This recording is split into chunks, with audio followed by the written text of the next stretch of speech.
Welcome to episode 29 of Zapped to the Past. My name is Adrian Mills and I am joined as always by Graham Raddings. If you haven't listened before, this is a podcast where we discuss games that were released for the Commodore 64. We're using the magazine Zap 64 as a monthly guide for the games to focus on, but we are in no way affiliated with Zap 64 itself. This week, we're going to be looking at July 1986, and the first batch of games reviewed in issue 15 of Zap 64, along with what was also going on in UK music. Graham, what can we expect in this episode? In this foot-long burrito of an episode, we get keen on the green with Leaderboard golf, stage an intervention with the spinach-addicted Popeye, and find our party poppers are horribly damp with World Cup Carnival. We also take a 1 frame per second trade ride to Borington on both the dreary Southern Belle, and also debate the fishy merits of the dubious Mermaid Madness. If that burrito hasn't burst your belly, we then dive into the budget bonanza of our new section, Cheap as Creepers. In this extra taco supreme, we explore the sporty goodness of HES Games, get hospitalised in New York City, develop cabin fever with Booty, and enjoy some arcade door unlocking with Ollies Follies. We also avoid meteors with Moon Shuttle, play isometric style Pac-Man with Scrolls of Abadon, before finally getting freight trained by the angry balls of Raging Beast. Ole! Grand. Sounds like we've got loads to do, and we have. There's just loads. Oh, God. Why did Zap have to have a budget coverage? I know. Why? Americana. Why? Americana gone mad. Americaca. For some of them. Right, let's get on with the good, though. Let's crack in. Our first game this month. It is the cover game, although you'd be hard-pressed to see the golfer. There's a golfer in those sunglasses. Can you not see them? Yeah, no, I was kind of overwhelmed by the... the licking of the lollipop. The licking of the lolly, yes. It's a bit provocative, to say the least. It is, yes. Oliver Frey here doing a bit... it's a girl licking a lollipop with some youngsters looking on in the background and a man in playing golf. Because it is golf, that is our first game. Golf. Well, it's not called golf, it's Leaderboard. So, Leaderboard, it's a big one. It's a gold medal. It's 97%. And probably, yeah, I get why. Because this is probably the golf game at this point in computers. There are other golf games that have come before it, but they look pretty crap. We remember Nick Faldo's and what that was Nick like. Faldo's. Multiple Nick Faldos. There were also, I had a look, there were previous golf games. Most of them have been top down. There was some 3D stuff on the MSX and on PCs, but they looked pretty rubbish from what I saw. They weren't that great. Good. The closest one I could see to this was Golf on the NES from Nintendo. Yeah. But no, it's not this, because there was nothing like this. There was nothing like this up to this point. Obviously, this is from Access, so this is Roger and Bruce Carver. They've moved on from War Games, so they've moved on from Beachhead 2, Raid over Moscow, and they've moved into golf. Natural progression. It is. Well, you know, if you're not going to blow up the world, or blow up the dictator, or blow up half the world, or blow up half the world, or throw knives at each other across a lagoon, then what better way to spend your time than making probably one of the best golf games, well, the best golf game at this point in time. Yes. Let's not beat around the bush here. This is a great, if you don't like golf, this is, and I'm not a massive golfer. No. In fact, my golfing experience is very slim. It Did you say golfing or dolphin then? No, golfing. Oh, okay. Well, my dolphin experience. To be fair, my dolphin experience and my golfing experience are probably pretty much the same. Just don't play golf with a dolphin. It's a lot of squeaking, and I got moaned at for getting a ball in its hole. Honestly, their handicap is quite literally awful. They're disadvantaged in many ways. They are, yes. So golf. So this is golf, but the draw of this, the real revelation in this is the behind the shoulder view. So this takes the camera and puts it behind the golf. This is 3D golf. This is essentially what every golf game pretty much would be following this. This is it. You kind of see set your the golfer, benchmark, right? Yeah. You see your golfer on the course. So everything that follows from here on in, whether it's PGA, whether it's Tiger Woods, whether it's the ones on an Xbox, on PlayStation, and anything to everybody's golf, they all follow this view. This did it pretty much, I think, first, and did it in such a way as to put you in the actual location that you are playing in. So, that's true. So this is golf. It's there's let's so what do we say about a golf game? You play a round of golf. There are 4 courses in this. There are 8, I think, actually, because there's 2 different loads, isn't there? There's 4 different courses on each one. So there's 8 different courses you can play through. You might be forgiven for thinking that they're quite similar because they're based on some American concept of water golf, or I don't know what's the water golf. Well, because it's ill-fated water golf. It's not trees and stuff, is it? It's essentially loads of green surrounded by water. Just that's a golf course, what you're describing there. Yeah, yes, I know, but just normally difficult there's bunkers and there's trees and rough, and there's none of that. You just have water traps and things, aren't there? It's just a difficult course. This is grass and water. Don't go in the water. Stay on the grass. You don't get nothing in this game. You don't get nothing in this game for 2 in a bed. It's genuinely a good tip for golf. Don't get your ball in the water.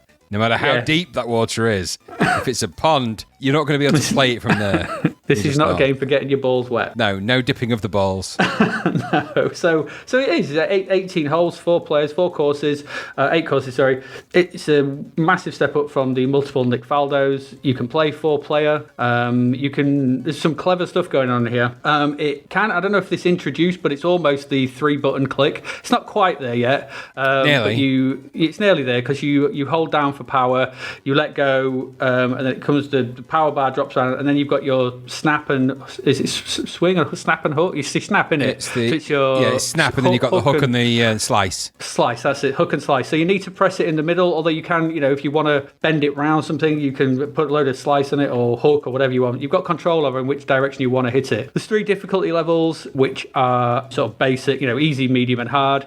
Easy, you just have to hit the ball. You just got to get the direction and the power right. When you put it on medium, you've got to get the snap right, and when you put it on hard, you've got to factor in the wind as well. And that's it. You go and you play 18 holes of golf. You can put 1 to 4 players. The animation is incredible for the time. There's really, really smooth animation on the golfer. You can name them. It's just a really, really good golf game.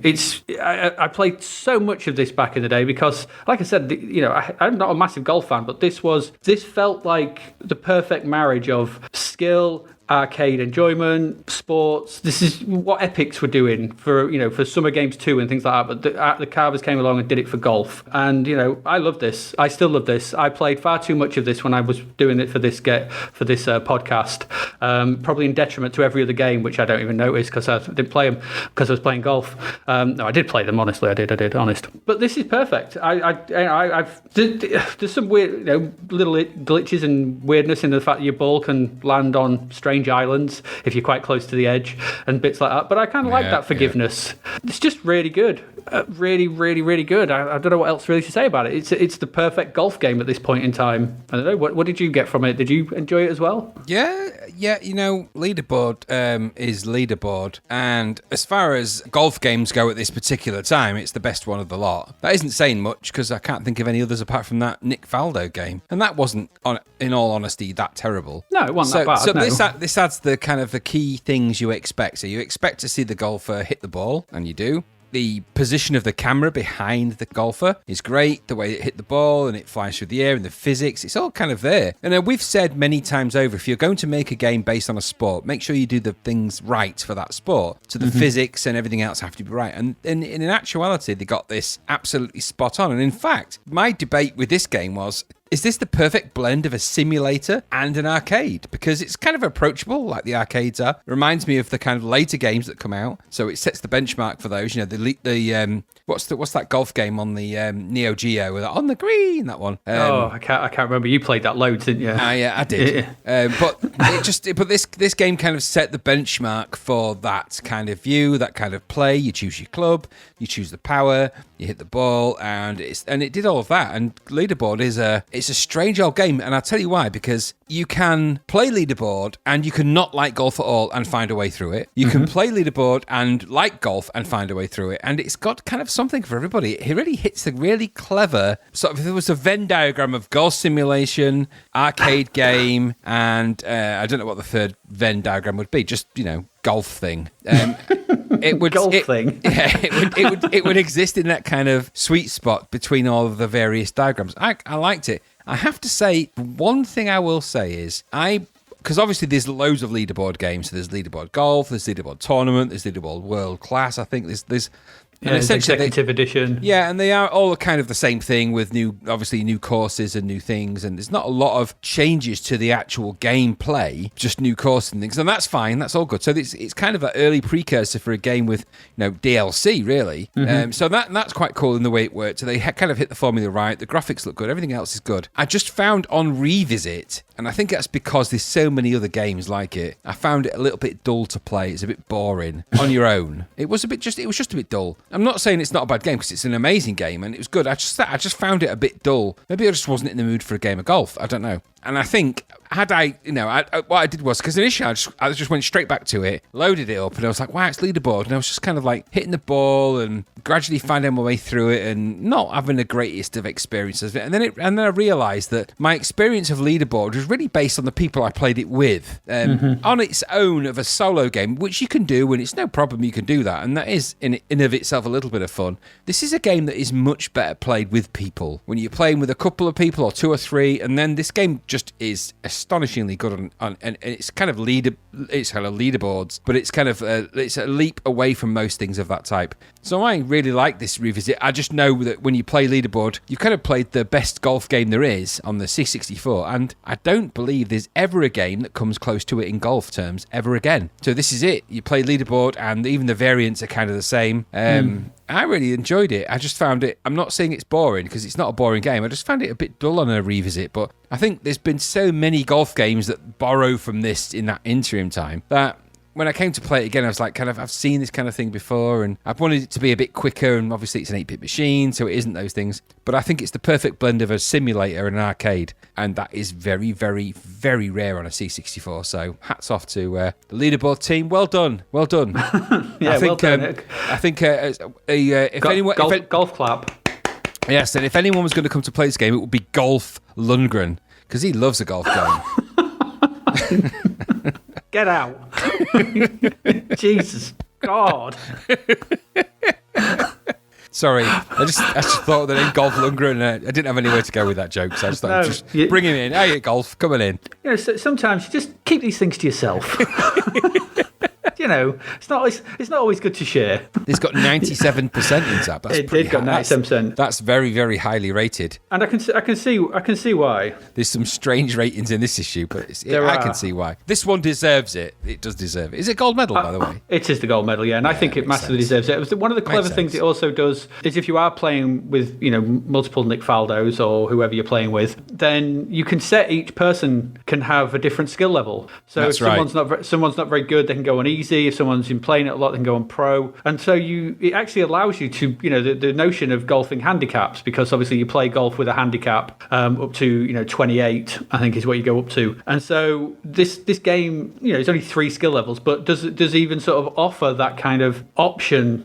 Someone's new to it. It's like, all you got to do is just aim and get the power. That's it. You don't have to worry about the snap and anything like that. I've got to worry about the snap. And when you do play this on pro, because I did play it on pro, I played it first of all on normal and then on pro. Same. Each shot is a challenge. Yes. Each shot, getting that, picking the right power, picking the right club. Especially when the wind's a consideration. Yeah, everything. And that's what I like about this, because it's never, there's always, you kind of get better at it, and you can get your snap better and your judgment of power and everything. But every time is the same level of skill that's needed. You've got to be, consistently good. Or, Yes. You can't just let off. No shot will let you do that. And also as well, remember to pick the right club, because the amount of times I whacked the one wood when I meant to do the pitching wedge sort of thing, and just saw my ball fly off into the distance on the green. Oh, we've all been there. We've all done it. And do you know what? The thing is with this game, I always think to myself, it's a game that you gradually, the more you played this game, it is one you genuinely got better at. Like golf. Yeah, exactly. But you did, you got better at using, when it was a pitching wedge and you were stuck in a bunker, you got better at being able to chip. You got better at knowing how this game operated with its little power ratio, and it's the way you controlled it. It was so simple in its control with one joystick and one button. It didn't rely on keyboard controls or anything stupid. And because of that, it's actually a very, very, very, very, very clever game, and I really liked it. I think multiplayer. What a game this is. I think that criticism will it's not. I'm not disparaging it. You're absolutely 100% right. I think that criticism you could probably level against all sports sims, couldn't you? Really, to some extent. International football, summer games 2. They're fun on their own.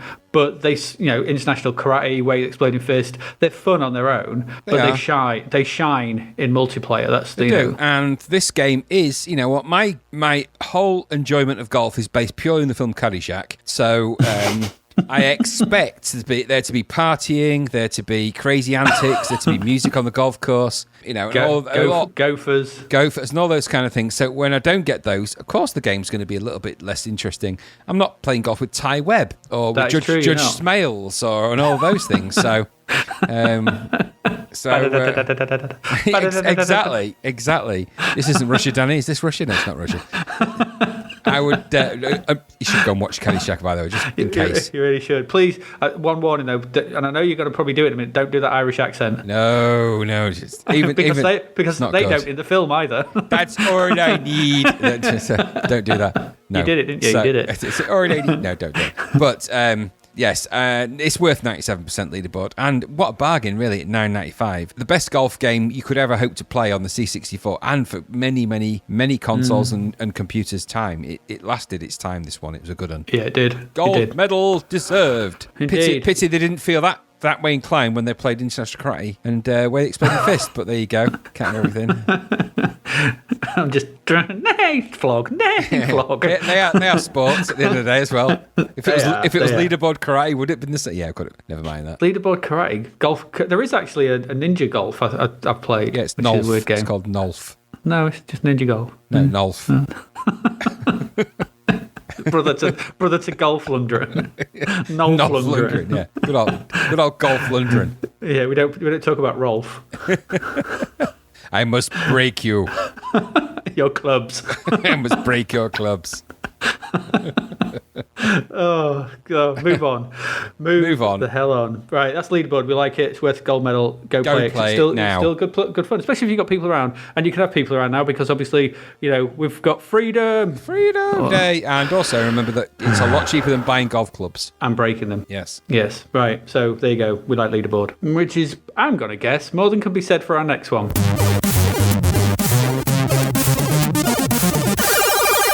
Which is so Graham's going to tell us all about Popeye.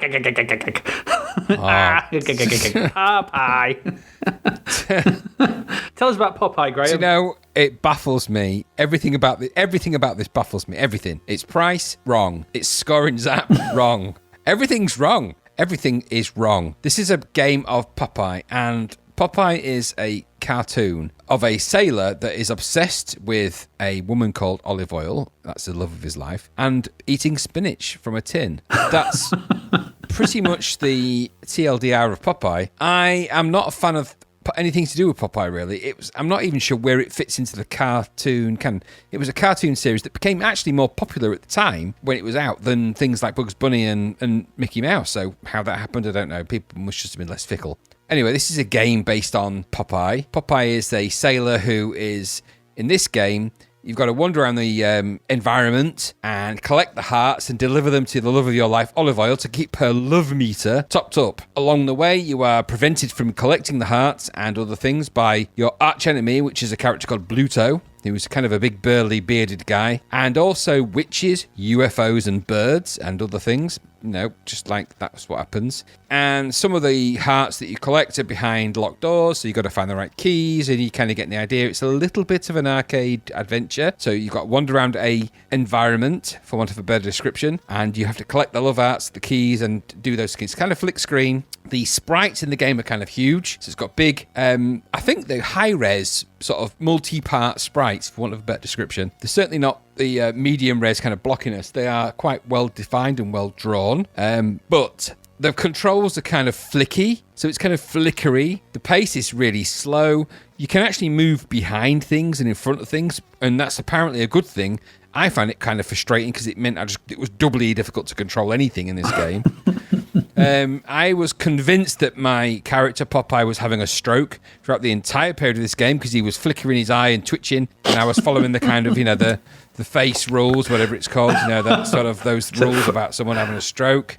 Is it fast or something? Fast, sorry, yeah. So it's face. It doesn't matter. He was kind of twitching, and they've made this game try to be like a Popeye. Now, back in 1983, there was an arcade Popeye. There was. And that is a kind of one screen single player platform game. There's loads of games like that around that time. It's an old arcade game. So this isn't that. This is kind of trying a new thing. This is trying a bit of an arcade adventure with it. And they've tried to throw in some interesting things like the big sprites and things like that. The problem is it's kind of ploddy and slow and flickery and unplayable and not any fun. And if you don't like Popeye, it's like two times the amount of unfun. So you're just kind of controlling a potential stroke victim sailor around an environment collecting hearts seemingly for no reason. You could go behind the scenery, which is fine, but it doesn't. Controlling him actually was quite difficult because it's so slow. And I just found myself really hating it. The more I played it, the more I hated it. I wasn't really a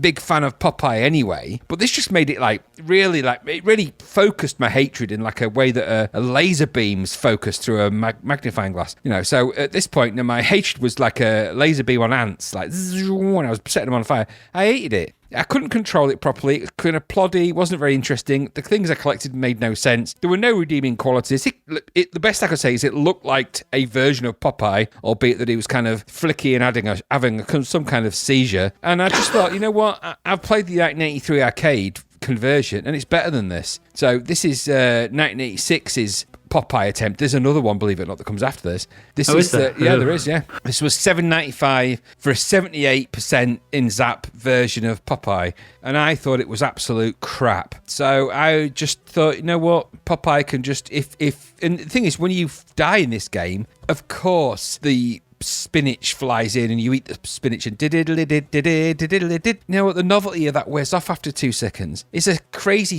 is a sailor with a spinach addiction. He needs help. Not it's got some kind of fetish with it. It's awful, really. It's just, if you know, just no more of this. I mean, you can't tell me you like this at any point. God, no, this is awful. Yeah. I put large, impressive character sprites belie a woeful flick screen collect 'em up. A game with the slowdown when more than one character is on screen. It's easy to get in a loop of death as it takes so long after being knocked down for the spinach to revive you that Bluto will have walked across the screen and back again until knock you down again and repeat until you've run out of spinach. When his feet stick up in the air. Yeah, it's awful. Also has the awful mechanic of constantly depleting your health. Yep. That seems to always going down. It's random as all hell and slow and stodgy. Awful game. Awful. I had no idea why this got 78%. I can only imagine they were, bedazzled by the big, large sprites. But they loved it. They thought this was genuinely like this is such a great Popeye game. It's about time there was another good Popeye game. Like, are you all smoking from the same bowl? What are you on? If I remember rightly, the original Popeye arcade game, the one that come earlier, was actually, I think, I'm going to check this sort of thing, but I do believe that it was the inspiration for the original Mario Brothers as well. It does look, and what I saw in terms of graphics, very similar, and the Popeye sprite is very similar, and that kind of gameplay, which is better for this kind of thing. It is, because this is just, there are... I couldn't get my head around this because there's some clever ideas, and like you said, going in and out of the screen, back and going up and down, and climbing the ropes, and it's no fun to play. None. Nope. It's slow, dull, boring. I would have preferred if the sprites were smaller, so it moved quicker, so I could, then engage with the game. But that whole death loop that I found myself in not once, not twice, but multiple times, no matter which way I went as well, because that bird would just appear and knock you over, and it's just awful. Just awful game. I put it was an unplayable plod-a-thon, and I have to say, I don't think that. Even in 1986 especially, Popeye had any leverage with folk, because at best it was a kind of an extra 5-minute thing that ITV might throw in when they had a bit of a down transmitter or something. Popeye was never as far as I'm aware, never something that was regularly scheduled in the UK. I don't remember sitting down and watching the Popeye 5 minutes or anything like that. It was just something that kind of appeared and it was always if everything else had broken. It was always the same. Wimpy had come along and eat a burger. What is Wimpy? What is it? I don't know. It's I don't know. What is it? It's obviously it's a man.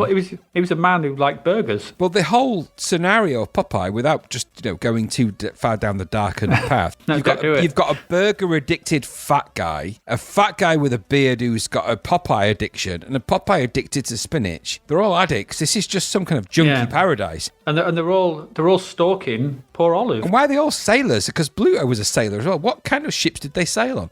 What the hell was Popeye? What is it? Royal Navy? Is he married? What was he? What the hell was he? Well, he's American, so he's going to be the American Navy. I don't know, whatever the American Navy is. Well, he can diddly-dee off. Yeah, this can. I don't know. There's probably some pun I can think of with Popeye in it, but I'm not going to do it. They're awful. Just a crap game. Rubbish. Really bad. Yeah, really bad. Don't revisit this. No. Wait for the next one, which is not any much better, but wait for that one anyway. Oh, I can't remember. Anyway, crap. Good. And yet still better than the next one. Oh.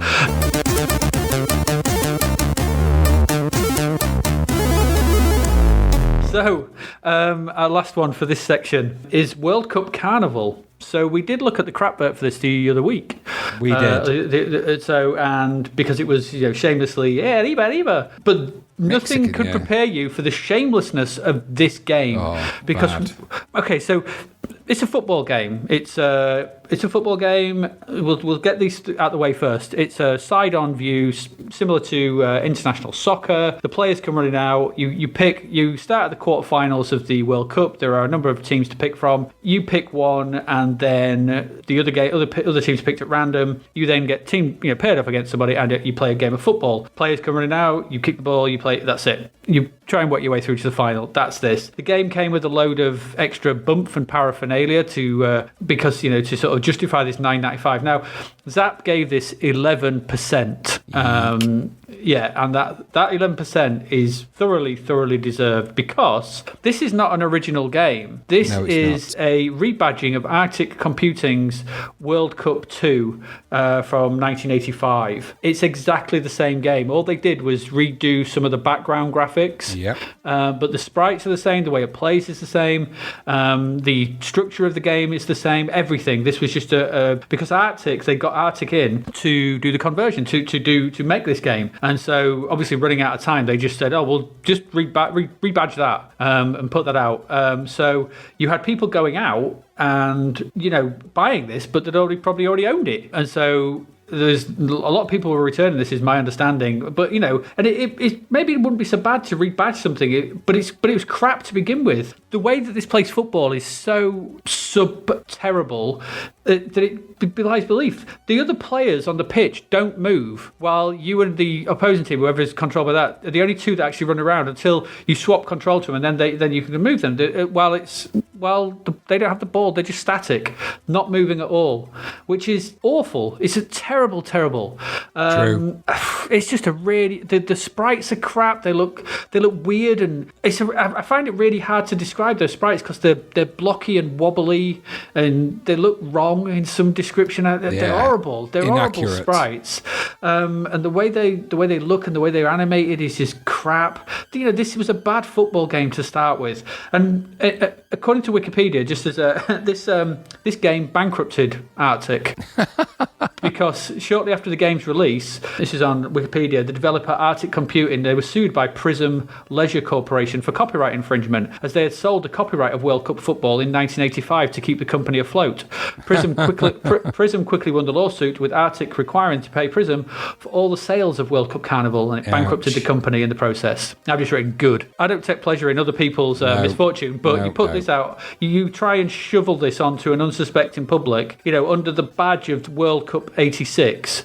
You deserve everything you get. Crap. Absolutely. And I thought this. I remember when we spoke about this last time when we said what was coming up, and I do remember. I was sure this was the one, and it is. It was crap then. It's even worse now. It's one of the worst football games I've ever played. Awful.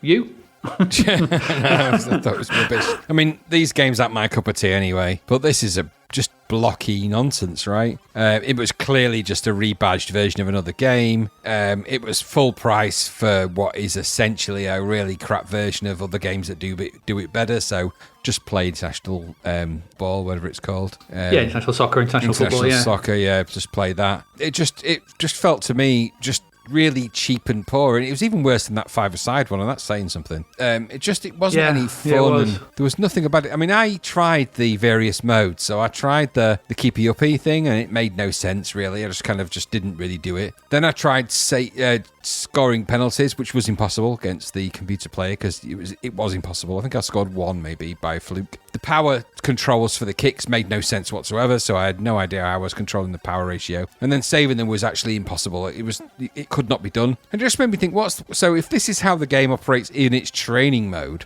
what's it going to be like in the main game? And as I suspected, it was crap. So it was never going to be my cup of tea anyway. I would have been hugely annoyed if I'd have paid £9.95 for that. And Zapped were very right to give it such a low rating. In fact, I think that even at 11% they were generous. It's just crap, derivative rubbish, and there's better football games out there. Avoid.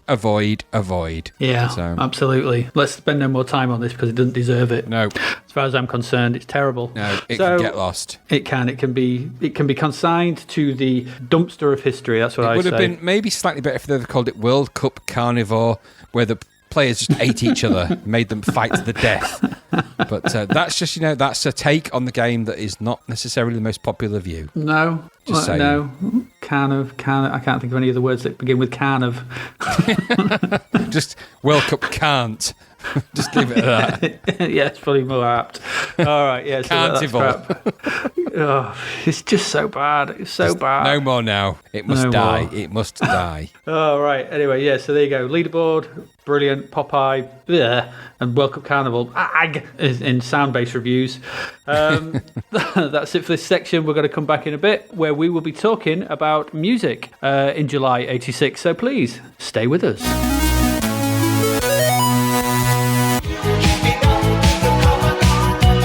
Our sponsor, DavidHearnWriter.com, where you'll find dirt cheap books and audiobooks via Amazon, Kindle, Audible, and everywhere. In Dave's audiobook, Back in Time for a Donut, Tara fights against her sister, Australia's Prime Minister, to combat climate change. Just like that little gnome in Time Tunnel carrying a baguette, Tara goes back in time to fix the past and get her lips around the donut of her dreams. Donut. Back in Time for a Donut, out now. Audiobook voiced by Aussie star Lucy Dwyer. Visit DavidHearnWriter.com to find out more.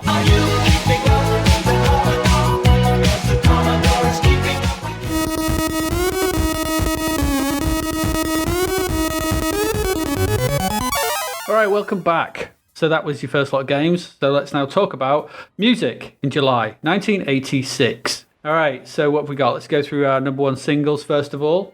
In at number one for 3 weeks was Papa Don't Preach from Madonna. Yes, from the True Blue album. It was indeed from the True Blue album. I do like Papa Don't Preach. I think we've spoken about this previously. Yes, we have mentioned it. It's I think when it came in. It wasn't. It's got a couple of good tracks on the album. That is La Bonitas off the album, but I think we talk about the album later, actually. But I think we will, yeah. So we'll come back to that there. When it was finally replaced at the end of the month for 1 week, it could have gone more into the next month. I don't know. I haven't looked. By The Lady in Red by Krista Berg. Goodness me. I'm taking it from your comment here, which should have been The Lady in Bread. It should have been The Lady in Bread. That you're not a fan of this song, Graham. Krusty Burger, The Lady in Bread. It would have made much more sense. It would have, yes. This is voted the 10th most annoying song of all time. So, and that's in a poll you can trust. .music in 2000. That is a poll you can trust. This is just. Do you remember hearing this song? Who bought it? Who bought it? Same people who bought Power of Love. Apparently, he was inspired by the way he saw his soon-to-be wife. This is the first time he ever saw his wife, but before she was his wife, and this is so he remembered her. This is what she looked like as she walked into a room. This whole song is about that moment when he first saw her, and he tries to capture that. It's all well and good, but you don't have to bore the rest of us with that nonsense. One of the lyrics, never seen you looking like you did tonight. Never seen you shine so bright. And if that's the first time you ever saw her, she was never as good as that night. I mean, what's that saying? Exactly. You are amazing as a lyric. Just don't trust a guy that doesn't pay any ferryman, as far as I'm concerned. You don't trust him. You know, does he not pay him? No. Is he renowned for that? Don't pay. One of his songs is "Don't pay the ferryman until you get to the other side." It seems a bit mean, really. You can't commit to that kind of journey without paying your fee. You don't get on a train and not pay beforehand, do you? And when you get to the ending, I'm not paying you because for whatever reason I didn't like this journey. Well, you pay when you get there. It's like, you know, it's like you don't pay for a meal up front. I suppose you do in McDonald's, but you don't in a restaurant. No, you don't. Well, you do pay up front for your meal in McDonald's. No, you do. That's what I mean. In McDonald's, you pay up front, but if you go to a restaurant, you pay at the end. Yeah, well, that's true. Yes, but this is different. This is we're talking about travel arrangements lake travel, and they've got to hire someone to punt that ferry across and everything. You know, and ladies in bread. And I am not 100% sure, really. If it had been the lady in bread, and it was a song about a woman that just turned up to an event, like a bread bikini. See, if it was, I would admire that. It would be in gravy and bread. Exactly, the gravy and bread. Perfect. She's dancing with me. I eat. Brown to brown. And brown to brown is not a statement or a sentence you ever want to hear in any industry, ever. No one likes brown to brown. No one. So, Krusty Burger, take your song and go and do one. That's what Dollar were called before they were advised to change it. Hi, we're brown to brown. Why? It's what AC/DC called their album, and then they were like, you know what? We need to change this because no one likes it. Brown to brown. Yeah. They tried all sorts of colours, and that's not the one they settled on. There was Metallica's album, the Brown album. But yes, the lady in bread, the lady is dread, the lady is fled. The lady's dread would be good. Well, she's turned up in like a Judge Dredd outfit. Yeah, absolutely. I am the law. The lady is dead. Just a corpse that he's trying to dance with. It's just fallen to bits. It's very unpleasant. It's unpleasant. It's from the album. It's from the album Into the Light. Exactly, which has got a lot of his most famous that we know of. Because I couldn't name you another Krusty Burg song if my life depended on it. Yes, well, it does. So your life does depend on it right now. You probably best learn at least two. You know one of them. Don't pay the ferryman. That's one of his songs. I'd already forgotten it. That sounds suspiciously like "Don't Fear the Reaper." Well, I would like to see it. I wouldn't like to hear a Krusty Burg version of "Don't Fear the Reaper." I just don't want him to. I want him to fear the Reaper. So, no. It's all anyway. We've said far too much about Krusty Burger. Krusty Burger? Yeah. Krusty Burger. Yeah. Oh dear, right, there you go. So he popped in at the end of the month. We only had one album that was number one all month, and it was Madonna's True Blue. Yeah, with all the classic hits. Open your heart to me. Yes, that one. Live to Tell. Bonita. Live to tell to me. La Isla Bonita. La Isla Bonita to me. La Isla Bonita. Papa, don't preach to me. That La Isla Bonita was a huge track, wasn't it? Do you remember? It was like it was, yes. Under the Spanish something. Do do be do do do. That one. Yeah. It's a paraphrase, but yeah, that's the one. Yeah. La Isla Bonita. La Isla Bonita. Actually, and I just want to drop this in because there is a really good C64 SID version of La Isla Bonita, which is done by a guy called it's the Great Flash, TGF, the Great Flash, who was a member of the demo group HES Express, of which I was a member, and he released that track, and it is a really good track. You can get it on HMSV, is it, or whatever it is, the SIDS archive. HSBC, yeah. So you can download it, not because I'm just, I'm not, I'm a friend of his, and he's a cool guy, but do download it and have a listen to that, because it's a really good version for the SID, and I think it's the only version that I know of. So there you go. So there's a little claim to, not even a claim to fame, I don't even know what you call that, but Michael Ware, that's Michael Ware is his real name, but that's the TGF. A factoid. It's a factoid. It's a great version of that. And he tried to tell me that many, many times when I was going, yeah, well, I'll put it in a demo. Yeah, I'll put it in a demo. I never did. So I apologise now, Mr. Flash, for that blatant stupidity, because it was such a good song. I should have put it in a demo, and I never did. You should have, yeah. I was too busy listening to all the other stupid stuff I listened to, so I apologise. There you go. Oh, it's 30 years in the making, that. Open your heart to me. Next True week on blue, Open Your... baby, do. Right, that's all good. Next week on Open Your Heart, Graham tells us of other things he wishes he'd done 30 years ago. The rest of the time, John, you were right. Oh, no. Do you know, ironically, strangely enough, I was telling my partner that story the other night, because that was the very first time I came round your house, and I sat there for an hour. I'll tell you, listeners, I sat there for an hour while Graham and the other coder from S Express, Joe, argued for about an hour and a half. Remember the first time I'd been around his house? He rang me up and invited me round to write some scroll text. Yep, we were that nerdy. Yep. And I went round and said, yeah, okay. But then they sat there for an hour and a half and argued about the size of a raster interrupt, I think it was, on the side. With Graham saying it was this big and Joe saying it was that big. I'm moving my fingers slightly apart. Yes. An hour and a half. To be fair, two things based just to end that loop. Two things. Firstly, it is very, very important how many cycles it takes up when you're doing that kind of go.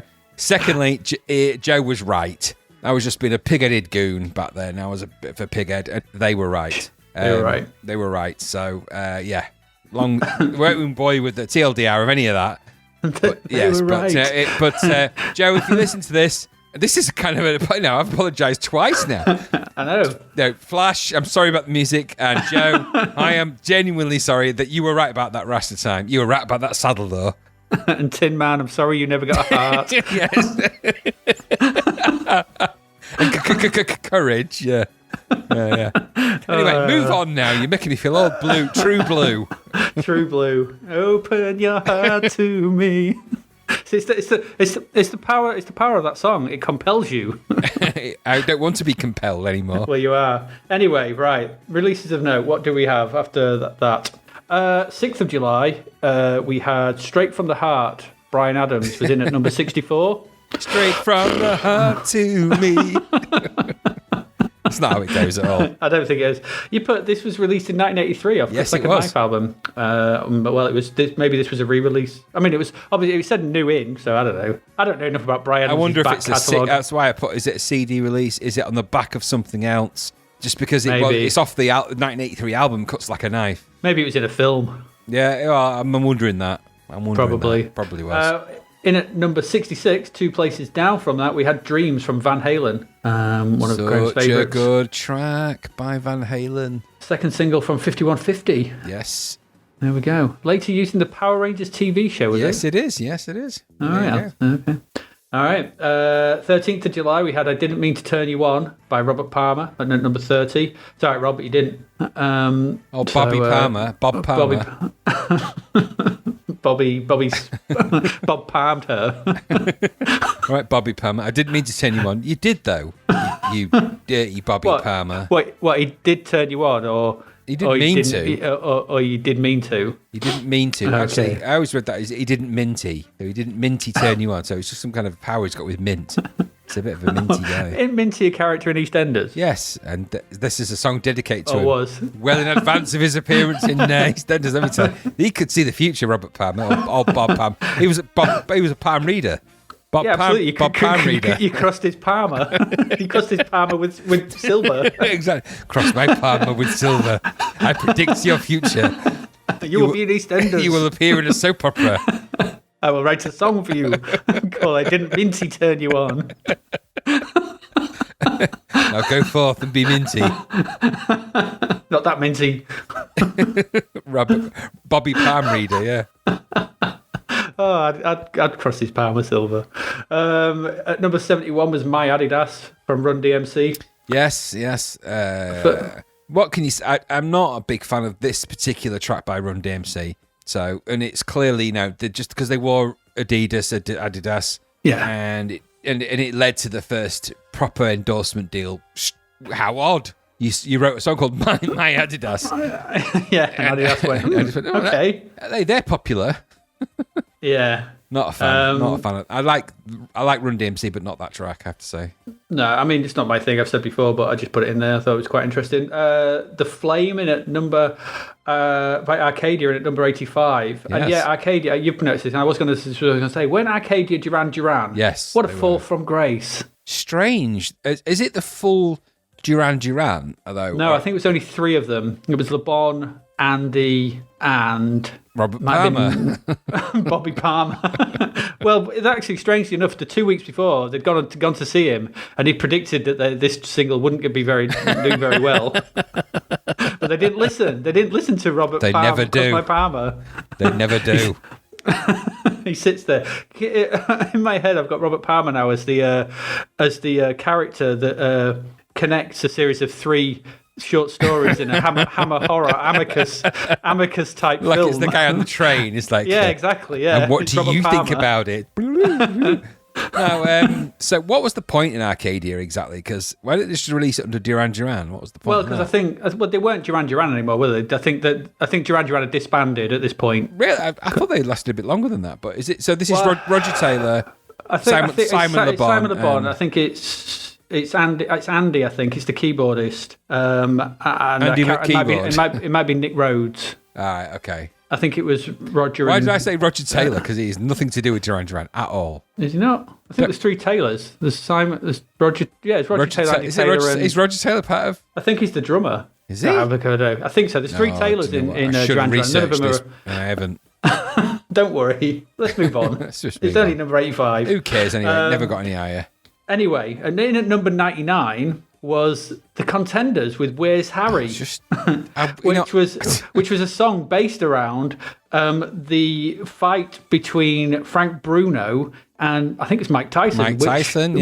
Which Frank Bruno lost. So, yes. what a way to celebrate that. We're going to release a single it's really of you weird. saying your favourite phrase, Where's Harry? Well, it's not even that, really. There's a little bit of that, but it's mainly the recording, the audio recording of the commentators fight, isn't it? Yeah. As he's being beaten and knocked unconscious. So it's really just kind of a song about a boxer being knocked out. Which is kind of, and it's very nice and it's very humble, but I remember watching that fight. I had so many debates with people about that.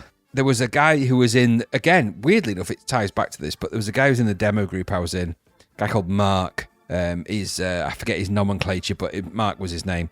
And he kept saying to me, yeah, but the thing is, with this fight, Tyson's a fighter and Bruno is a boxer. I remember he kept saying that. I'm going, I'm not sure what you're trying to say to me, but for me, as much as I love Frank Bruno, he's going to get his lights punched out here. And strange enough, he did. And then they made a song about it. It's kind of weird. It is really weird. I'm glad it got only to number 99, though. It's kind of, imagine that got to number 1. How embarrassing. No, I imagine hearing that on top of the pops and just seeing the video. He's just Frank Bruno getting his lights. He might have done a live performance. It'd have just been on the stage, just air just laying punching. there, twitching. And then periodically just laying down on the ground and just pretending to be unconscious for 8 seconds. Until ultimately, of course, he was, his lights were punched out. It's a strange thing. I've never known anything like it. Unless they sort of had planned it to be, hopefully we think he's going to win and they put too much money into it and then they were like, oh, hang on. I know. It's called The Contenders, but it's Where's Harry? So there's only one contender and he really wasn't, was he? No, he wasn't. He literally got his eyes punched inside out. He saw last week. He did. He got hit that hard. He got hit that hard. He could see further into the future. He did, Robbie honestly, Palmer. and I think that's exactly what I was going to say. Robbie Palmer was jealous. He got punched into last week and could predict everything that happened. Don't release that song. 20th of July, Some Candy Talking, the Jesus and Mary chain in at number 20. I don't know a lot about them. I don't know a lot about the Jesus and Mary chain. They were skirting between sort of early indie, sort of Smiths, that kind of thing, and goth. They're in that ballpark. This is okay. I don't mind. This is one of the few Mary Chain tracks I actually quite like. Some Candy Talking. It's all right. And number 25, Find the Time by 5 Star. Oh, you put here the Romford Jacksons. Yeah, that's what they were nicknamed because they were from Romford. Yeah. And they were basically the UK version of they were produced like the Jacksons, so it was they were. I think it was their dad. They were a family essentially band. And they were, they were good in their own way, but they were essentially the Romford Jacksons. So they were. At number 30, we had Fight for Ourselves by Spandau Ballet. I only really know the big Spandau Ballet tracks that everyone knows. That's not one for me. At this point, weren't they like about 3 years before past their sell-by date? Yeah, well, they're still going, so yeah, definitely. It's like, well, now they're 33 years. It's not so much a Spandau Ballet now as the ballet has quit. They've all got bloody arthritis. So it's not a 2-2 anymore. No, it's just exactly. It's a 9-9. It's not gone well for them. It's not.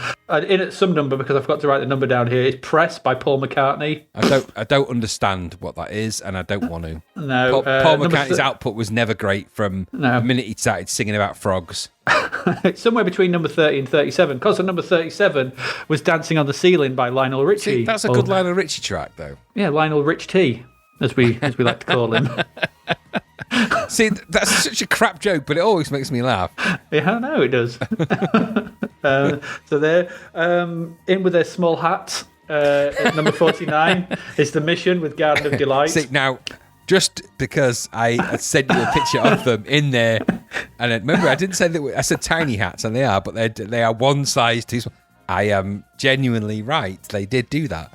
It's a true fact. There's no escape. There's nothing. The hats are normal hats. Their heads are too big. In my head, I had like the hat on a fez or like but the guy, I think what Wimpy wears in Popeye, he's got a really tiny hat. He wears a little. I said they weren't like Popeye hats. They were just like he wore that kind of boater's hat. But it's just too small. And the guy had like a little captain's hat. Like a sea captain. The bassist. And it's too small. They want tiny hats, damn it. No way around it. They couldn't afford a lot, and they'd put them in at the wrong temperature in the wash the night before. Is their success measured in the size of their hat? It's like a pope. Like the pope's like the ultimate super guy, and he's got like the biggest hat. Is that how it works for the mission? The more famous they got, the bigger the hats became. Yes, you should see what happened when they, got Tower of Strength came out. Their hats were voluminous. In at number 50 was, now the reason I've included this because I know this gets to number 1 because it's I Want to Wake Up With You by Boris Gardner. Is that I Want to Wake Up With You? I believe so, yeah, because it's that one. I'm sure this gets to number 1. And then at number 78 was The Way It Is by Bruce Hornsby and the Range. Oh, diddle-oo, diddle-oo, diddle-oo. Everyone's favourite piano riff. Yeah. Diddle-oo, diddle-oo, diddle-oo. diddle-oo. That's just the way it is. Am I thinking of the right people? But did they do the Baywatch theme? I would not like to hesitate. I don't know. It could be. I don't know.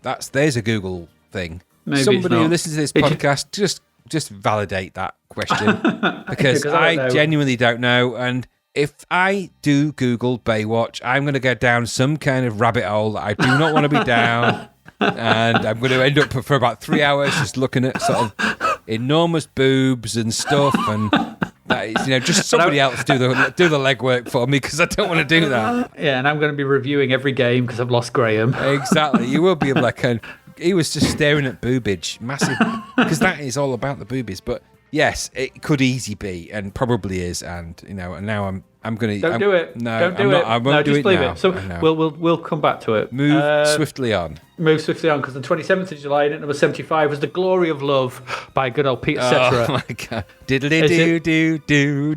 Was this Karate Kid Part 2? I think it was. Yes. Yes, it's definitely not Karate Kid, but it's definitely Karate Kid Part 2 because I remember I am a man who will. Yeah, totally. Yeah, but Peter Cetera. But who the hell was he? And what happened to him? I don't know. I have a feeling. Why isn't his first name Et? Peter, etc. It probably is. Yeah. I think that he was taken to Okinawa and beaten down by a vicious gang, and that's what happened. Because that's what happens in the film, and I think that's what happened to him. So, Peter, etc. What an unfortunate name. Peter, etc. What and what? No, just Peter, etc. And what? What? Loads what are you good at? What are you good at? Loads of Peters. Yeah, he's just good at being Peter, etc.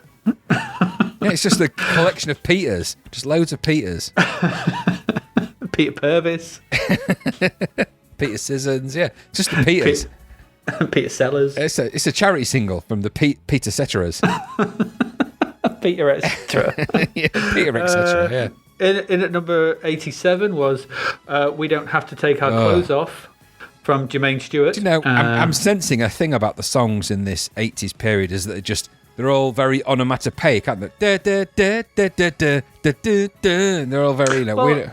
I put these in here because these become quite big hits, don't they? Huge hit. I'm aware. It's massive. Because the next one is as well that I'll mention it. And I'll mention, the next one in at number 88 was Cry by Godley and Cream. It is. And those two were, what I'd like here is that they're coming in at 87, 88, and they climb. You just don't seem to get that. No. This was a thing back then where songs would come in and get some radio airplay and people would hear it. And I don't know whether they re-released this or whether this was its first release. I'm not sure. But, do you remember the video for that? Interesting. What? Which one? Cry by Godley and Cream. Yeah. It's just them faces and just sort of merging into each other, weren't they? It's got Mr. T in it.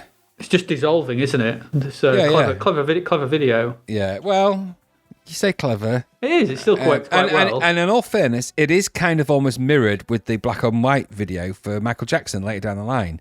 Yeah. Although that uses kind of morphing technology, but this is pre-morphing, so it's just fading. But it's just, but what you realise when you watch this is that there are really beautiful faces in the world that do not belong to Godley and Cream.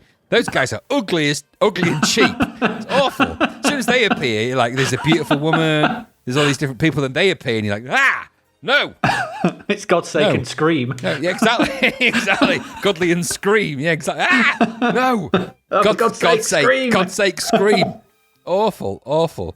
And Godly and Cream should be a flavour of ice cream. Sorry, but it should be. Oh, Ben and Jerry's. Yeah, there should be a Ben and Jerry's Godly and Cream flavour. Come on. What would it be? What would the Godly be? It would just be, I think, potato chip and fence panel. You're hired. What other great flavours have you got? Creosote and chips. We call this this is Ron Seal. Exactly. Godly and Cream. It is the flavour of ice cream that never was. Can you imagine on the packaging? It would just be their faces around the ice cream, like just their ugly faces crying. But that thing, those pictures where if you look slightly from one side to the other, it kind of changes. Yes, it'd be like that. That's what the lenticular, would be. lenticular faces. Yes. Yeah, that's what it would be. And so you could have them both appearing at one point if you just got the angle right. I just want to know in different countries, because cream is a different word in many languages. So we know it as cream, but in Polish that's krema. So was that Godlik and krema? I don't know. For a moment there, I thought you were going to go into the storyteller. I'm the storyteller, and my story must be told. In England, I am creme. In Poland, I am krema. Sometimes there are tears, sometimes there is laughter, but always a Godly and krema ever after. Yes, I agree. Yes, so yes, it was a revolutionary video, I believe. Crap song though. You make me wanna cry. Every time I saw their ugly faces, I wanted to scream. Never mind cry. So never mind that. Because at number 90 was Gold Rush by Yellow. Which one's Gold Rush? That doobida, that one. The one that goes that doobida, that one. Oh, that one. Yeah. That one. Fresh from their appearance in the game Schizophrenia. Yes. And there are other songs on the album which are da da be dee, dee doobie doo, da da ga da, and yang yang. No, it's. I have tried to come to terms with what Yellow were over the years. You don't need to. It's no one. I have tried because there are songs in my pantheon that I really liked, and they were yellow songs, and I've tried to sort of re-listen to them and go, you know what? They were pioneering. They were just rubbish shit. They had a sampling machine, and they did quite well with it. And I just felt they were a kind of art project that kind of got well out of hand, as I've made a note. And I think they were. And I have a friend, you have a friend, we have a friend who is a big Yellow fan. And I mean, he likes the band Yellow. He isn't a big Yellow person that just likes bands. He's not the Simpsons. He's not the Simpsons. He likes Yellow a lot. And he tortured me with all of their crazy garbage throughout this particular period. And there are some songs by them that actually are quite good. I just don't think this is one of them. And I watched the video for it because I think you posted a link to it. Or I used to look it up on YouTube, and I wasn't wholly impressed. So goodbye, Yellow. Goodbye. Yeah.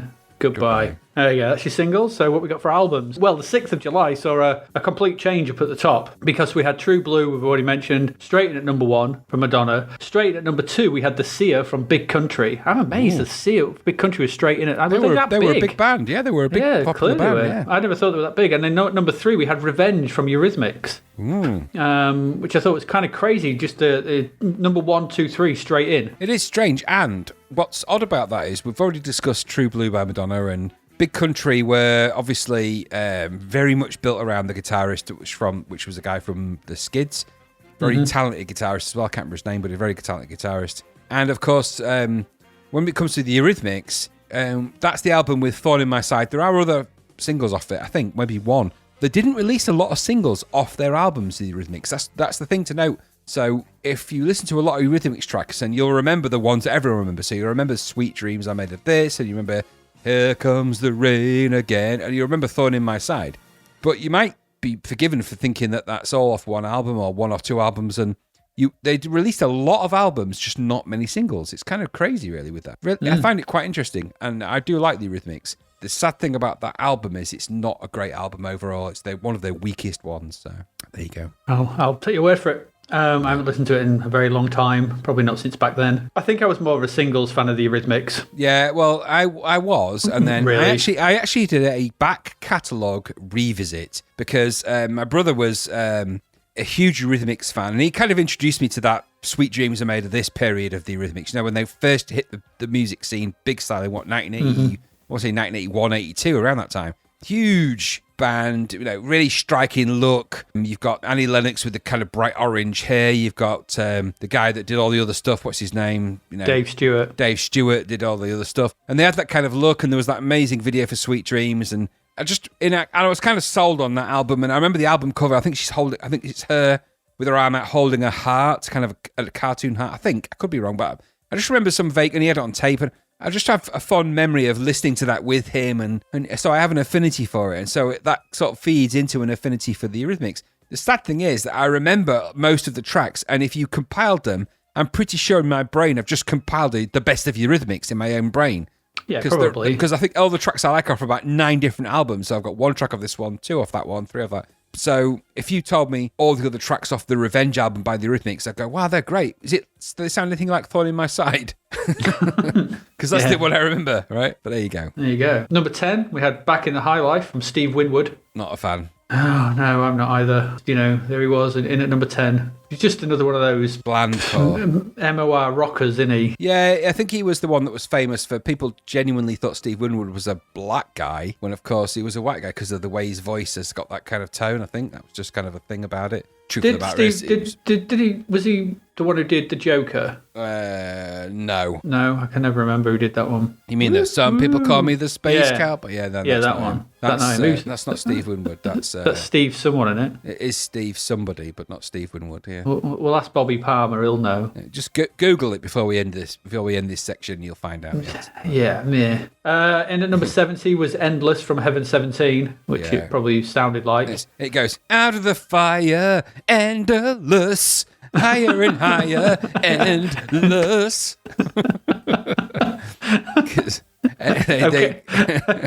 That's as far as one good track. That's the only thing I know about Heaven 17 is that one song. So everything other song, it sounds like that one to me. But there you go. Yeah, they don't. Yeah, Heaven 17 were a glam. No, they weren't. What they're sort of new romantic band that I was never particularly fond of. Yeah. They were a bastard offshoot of Human League. Human League. They were an offshoot of Human League, apparently. Okay, yeah. They were the founding members. Yes, they were. Yeah, I've just checked. Yes. Yeah, and they used a C64 with a MIDI interface for the song of Temptation. Did they? They did. Yeah, famously. Wow. Yeah.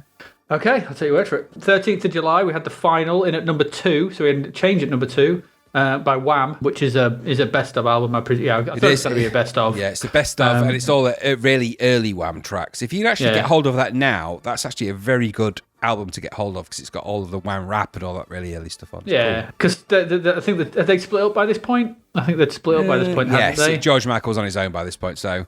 Yeah, because he's doing his different Muller corner, isn't he? Yeah, and the record company were quite angry about the fact that he didn't want to record everything they said. So this is what they put that out for. I think it's a bit of revenge. Yeah. Number 7 was Now, the summer album. The old various artists. Yeah, so now it's the summer stuff, so we're into July, so here you go. We've had Van Halen, now we've got Eat 'Em and Smile by David Lee Roth at number 28. Oh, there's such an amazing amount of interesting stuff about Eat 'Em and Smile and the David Lee Roth band and the albums and the EPs that came out around that time. It's all because of the acrimonious split between David Lee Roth and Van Halen. So David Lee Roth was the lead singer of Van Halen, and then they just decided he wasn't. And it was supposedly an amicable split. They were going in very different directions. David Lee Roth basically didn't like Van Halen, and Van Halen didn't like David Lee Roth. So, Eddie Van Halen, that is. So, obviously it was doomed. And David Lee Roth then formed a band. And the band he formed was quite remarkable, to say the least. So, you've got Billy Sheehan on bass. Billy Sheehan is the guy that was later the bassist in Mr. Big. Mm-hmm. Very famous bassist. Steve Vai, for goodness sake, on guitar. And if you were going to choose a lead guitarist for your produced band and Steve Vai walks in the door, you're just going to go, yeah, you.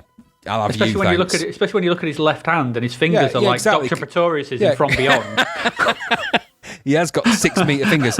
And then you've got Greg Bissonette on drums. Now, he's actually quite a famous drummer in his own right. Different kind of drumming sort of style to the band, but is the drummer. So in this instance, it was always going to be second fiddle to the guitarist, really, which was Steve Vai, who was a virtuoso guitarist and a young one at that, and wanting it. So, long and the short of it is, they produced these albums, and David Lee Roth basically just wanted to outdo Van Halen with the kind of songs that he wanted to record, because Eddie Van Halen didn't like the kind of songs that David Lee Roth wanted to do. So when you hear these albums, and it's not just this one, there's the EP, I think it's called Skyscraper, the first album, but there's a number of albums, including Eat 'Em and Smile, where you really hear David Lee Roth's style of Van Halen and what he wanted it to sound like. And of course, they went down the Sammy Hagar and the kind of, the different kind of route. I find that quite fascinating. And I like both things. And I think that Eat 'Em and Smile is a really great album. And if you really want to hear really virtuoso guitar playing and solos at a level which is extraordinary, then it's worth listening to this, because you've got Steve Vai and Billy Sheehan at complete form, playing some of the most amazing stuff. I mean, if you listen to Yankee Rose and any tracks off it, but Yankee Rose was the single that was released, it's genuinely amazing stuff. But then just listen to Skyscraper and Living in Paradise and you'll hear Steve Vai's guitar. It stands out because it's so good. I always remember Vai's guitar at the beginning of, and correct me if I'm wrong here, but is Steve Vai at the beginning of Hot for Teacher? No, that's Eddie Van Halen. Is that Eddie Van Halen? Yeah, that's a Hot for Teacher is a Van Halen track. Oh, is that Van Halen one? Yeah, because that's the one where he's like getting the guitar to speak, isn't it? It is, but that's why they did it at the beginning of Yankee Rose, because obviously it's... at the beginning there? I thought I'd heard it, a Steve Vai version of it. I just remember those fingers doing it. So at the beginning of Hot for Teacher, you've got that kind of bit where they're getting... I'm not so up on my Van Halen stuff. No, don't apologise. It's just it's actually quite an interesting tit for tat, and definitely because there was a real rivalry between the David Lee Roth band with Steve Vai and Billy Sheehan and that kind of stuff, and Eddie Van Halen. Because Steve Vai is a virtuoso guitarist, so he could play the kind of stuff that Eddie Van Halen played. And in fact, I've linked it, and we'll maybe put it on the website, but I've linked it on the site there. there's a version on YouTube of Steve Vai and the David Lee Roth Band playing Van Halen's Jump, where Steve Vai just plays the solo as if it's nothing. It's like he could do it with one hand. It's genuinely quite mind-blowing, really. And it just shows you how much of an influence that David Lee Roth was on his sound. I mean, don't get me wrong, the vocals in that YouTube clip, when you do watch it, are truly awful. The vocals, honestly, it's awful. It's terrible. It's a terrible version of Jump, except as soon as he goes, and now everybody, here's Steve Vai, and Steve Vai steps up and just does what Steve Vai does, which is it's just something extraordinary, because he was just such a talented guy. I just find the whole thing interesting. For me, it's the best of three worlds, really. I like Van Halen with David Lee Roth. I like Van Halen with Sammy Hagar.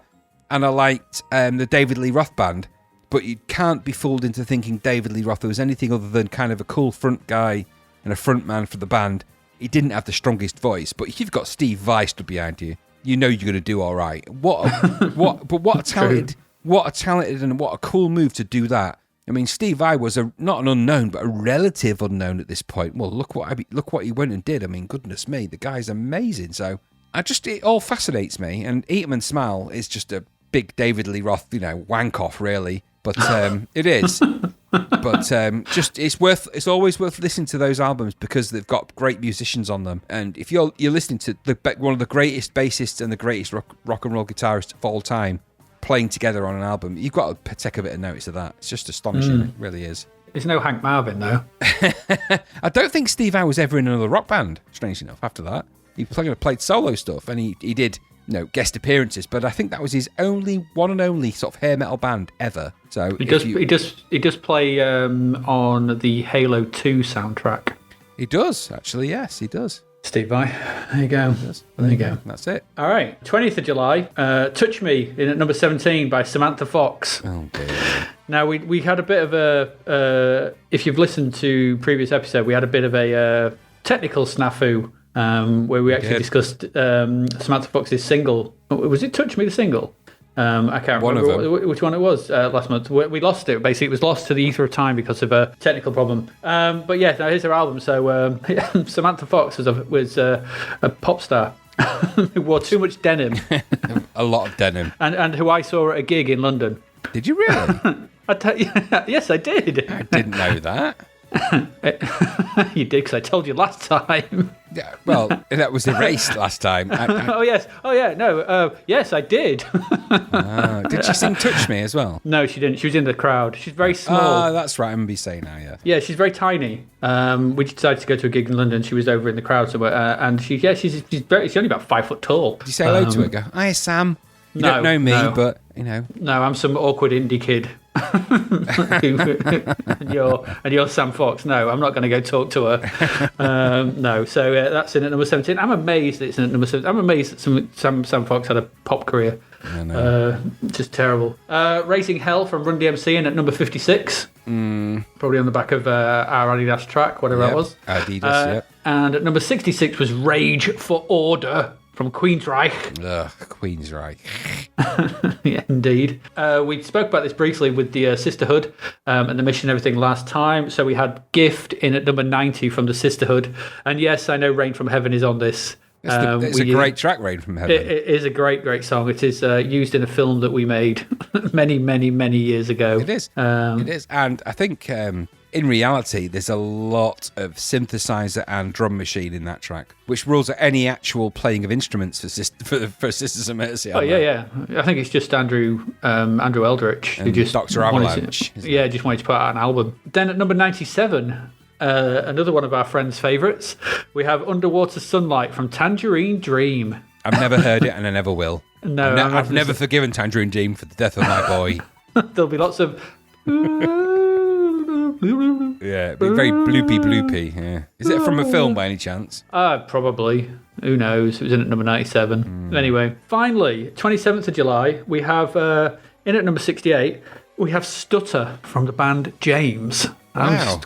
I'm quite surprised they were going this early. I was just going to say that's way earlier than that. I remember James in the 90s with is it Sit Down or Sit Down? Yeah. So, wow.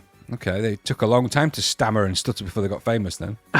Yeah, let me just check. It definitely is them. Yeah, they formed in 1982. There can't be two Jameses, because that'd be James, 2, wouldn't it? Imagine No, that. it's definitely them. I'm just checking. We're the new Jameses. We're going to call ourselves the originals. The new originals. We're the new originals, then with the new James. With the new Jameses. And then we're like, should we go back to the Jameses? And we're like, no. The Jameses. No, then we were called James, etc. Das James. Lots of Jameses. No, Stutter is indeed their first studio album. So there you go. Okay. Right, wow, okay. It's quite an eclectic blend of music out in that. I know. That's in July. Goodness me, I mean, that's crazy. You go from all the craziness of the Sisterhood through to Samantha Fox, and then you've got Queensryche, and then James's first album. What a random selection. Because, I thingy James with, like you said, sit down, and Eddie, and put sort of Manchester scene, so sort of about 1990, 91. I didn't know they were going earlier than that. But there you go. That's your music. There it is. That's it. So no more music for this month. So stay with us. We'll be back. We've got so much coming up. We've got games. We've got a couple more of the normal games, but then we've got our extra special section, which we're calling Cheapers Creepers. So stay tuned for all that. It's coming up after this break. Break.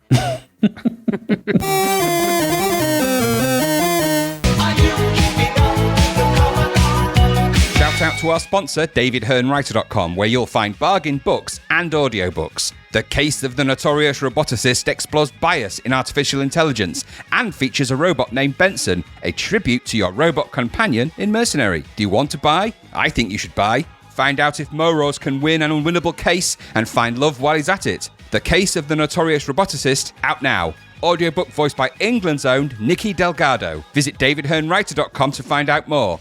Dave's podcast pick is Leaderboard Golf, the best until Lynx came along. Right,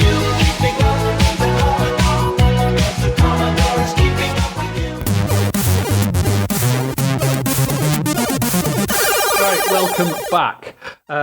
We've got loads of games to do now, tons. So let's crack into them, because our first one is Southern Belle. Now, we looked at the Crapvert for this a while back. Live out your dreams on the Southern Belle. You can control the steam train. So Graham, is this your dreams? Did you live out your dreams on the Southern Belle? Tell us.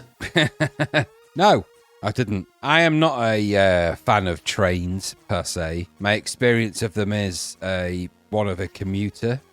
So A to B kind of stuff for me. So the aim of this game is for you to complete a journey of the Southern Belle. The Southern Belle is a steam train that ran between London and Brighton. So in this game, you get to control it on that journey and all of the foibles of controlling a steam train that happen. So you got to be careful going around the various tracks, and you got to control the amount of steam, and you have to control the engine, you have to control the controls, and it's a simulator of a steam train. Okay, so in of itself, that isn't a bad idea. We've had simulations of things before, whether it's aeroplanes or kayaks. So it makes sense that maybe a train might be something that might be simulated. However, it all goes kind of wrong here.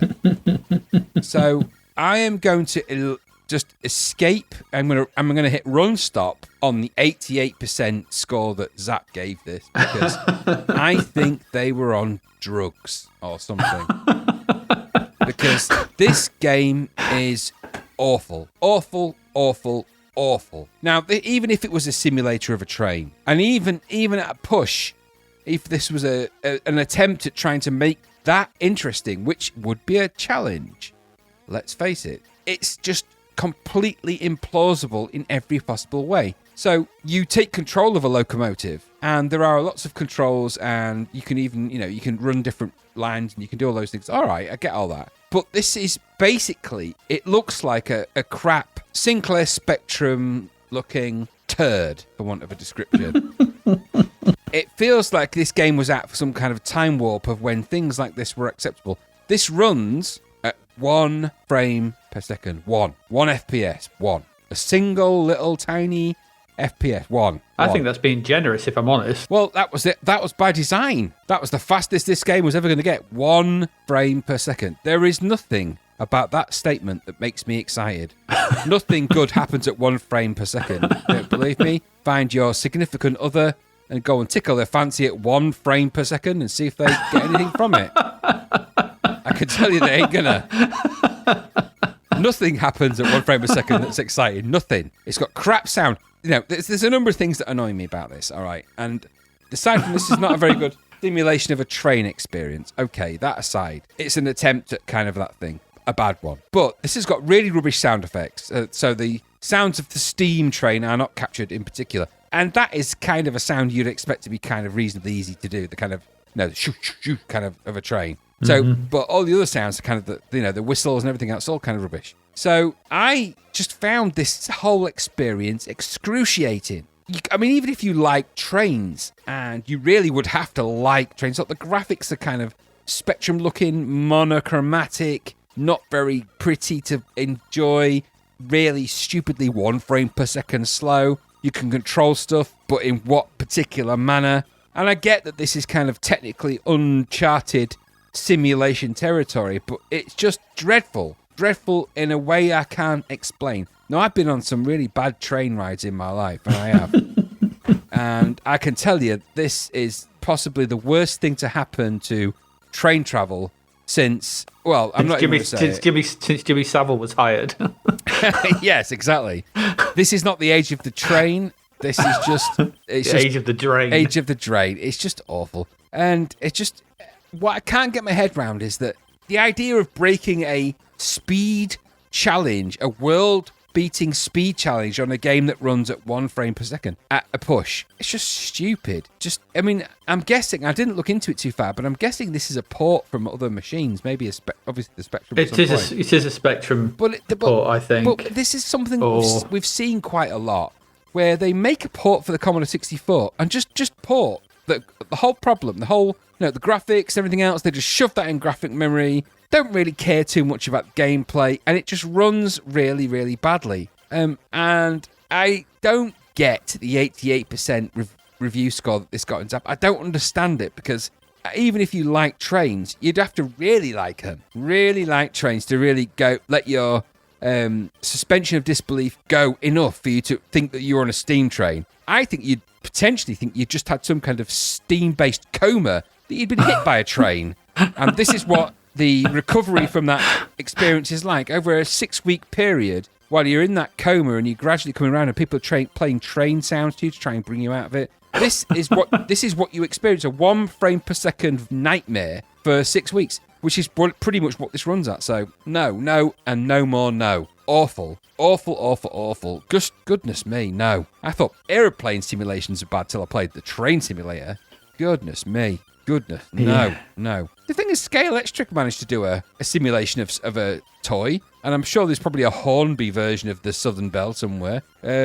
Just go and do that. Go and get yourself a model train set. If it excites you to play trains, go and do that. Best case scenario, don't buy this. Go and stand on the pavement outside your house and just make choo-choo noises, because you're going to have more fun doing that than you are ever playing this crappy game. You're going to tell me now you loved it, right? God, no. I'm getting attacked by a fly. No, see, the thing I found interesting about this, I don't actually believe it's running at 1 frame per second. I think it's slower. And this actually introduced the concept, because normally we have, FPS, frames per second. Yes. And they run at 30, they run at 60, 15, 10, 20, whatever sort of thing. But this actually introduced me to SPF, which was seconds per frame. Which was something I'd never come across before in a game. I was like, so this runs at 3 seconds per frame. That's not what I want. That's not terrible. Good. It was just dreadful. You drive a steam train through slow Vectorland. It's supposed to be London. I got it going, the train going, and a sort of vector representation of the Battersea Power Station loomed up slowly to the left of me, and then I got told that my engine had boiled over or something, and I was like, you know what, I don't care. My next comment is, live out your dreams. This must be the worst dreams ever. It's the controls are pretty complex. It's a sim. It's just a dull, rubbish train sim. This might be up some people's siding, but it's not mine. Just thing is, right, even if you took this back to a medium res screen, and the whole screen was a nice medium res drawn interior of a steam train, and you just animated the fire plate, the plate where you chuck the coal, So that had a fire animation in for some sprites, and you had a simple sprite. Now, I'm not beyond the realms of capability to think that wouldn't be too difficult to do on a Commodore 64, those things. No, so to probably not not do that and to just insert this Spectrum game, it's just like the Commodore 64 has just been bummed by a Spectrum. And this is what came out of that process. This is the bummage. This is the seepage. So this is what's left on the underpants of that particular conflagration. It is so bad. I was hoping this was going to be all right because I saw 88%, and we'd looked at the advert, and I was thinking, you know what, this might be. I'm not a massive train driving sim. It's train driving fan. It's not my cup of tea. But I'm going to give it a go, and I'm not bothered if he's got complex controls because once you get, if I can. But it's just so boring and so dull. This is 88% represents the distance it reaches inside your colon before you realise that you're being bummed by a Spectrum game. Oh dear, horrible. It's really bad. No, southern hell. Southern hell. Dog egg. A dog egg. Yeah, this was really bad. Let's move the hell on. Quickly. Let's move the southern hell on. Pleasurably. Yeah, to our next game.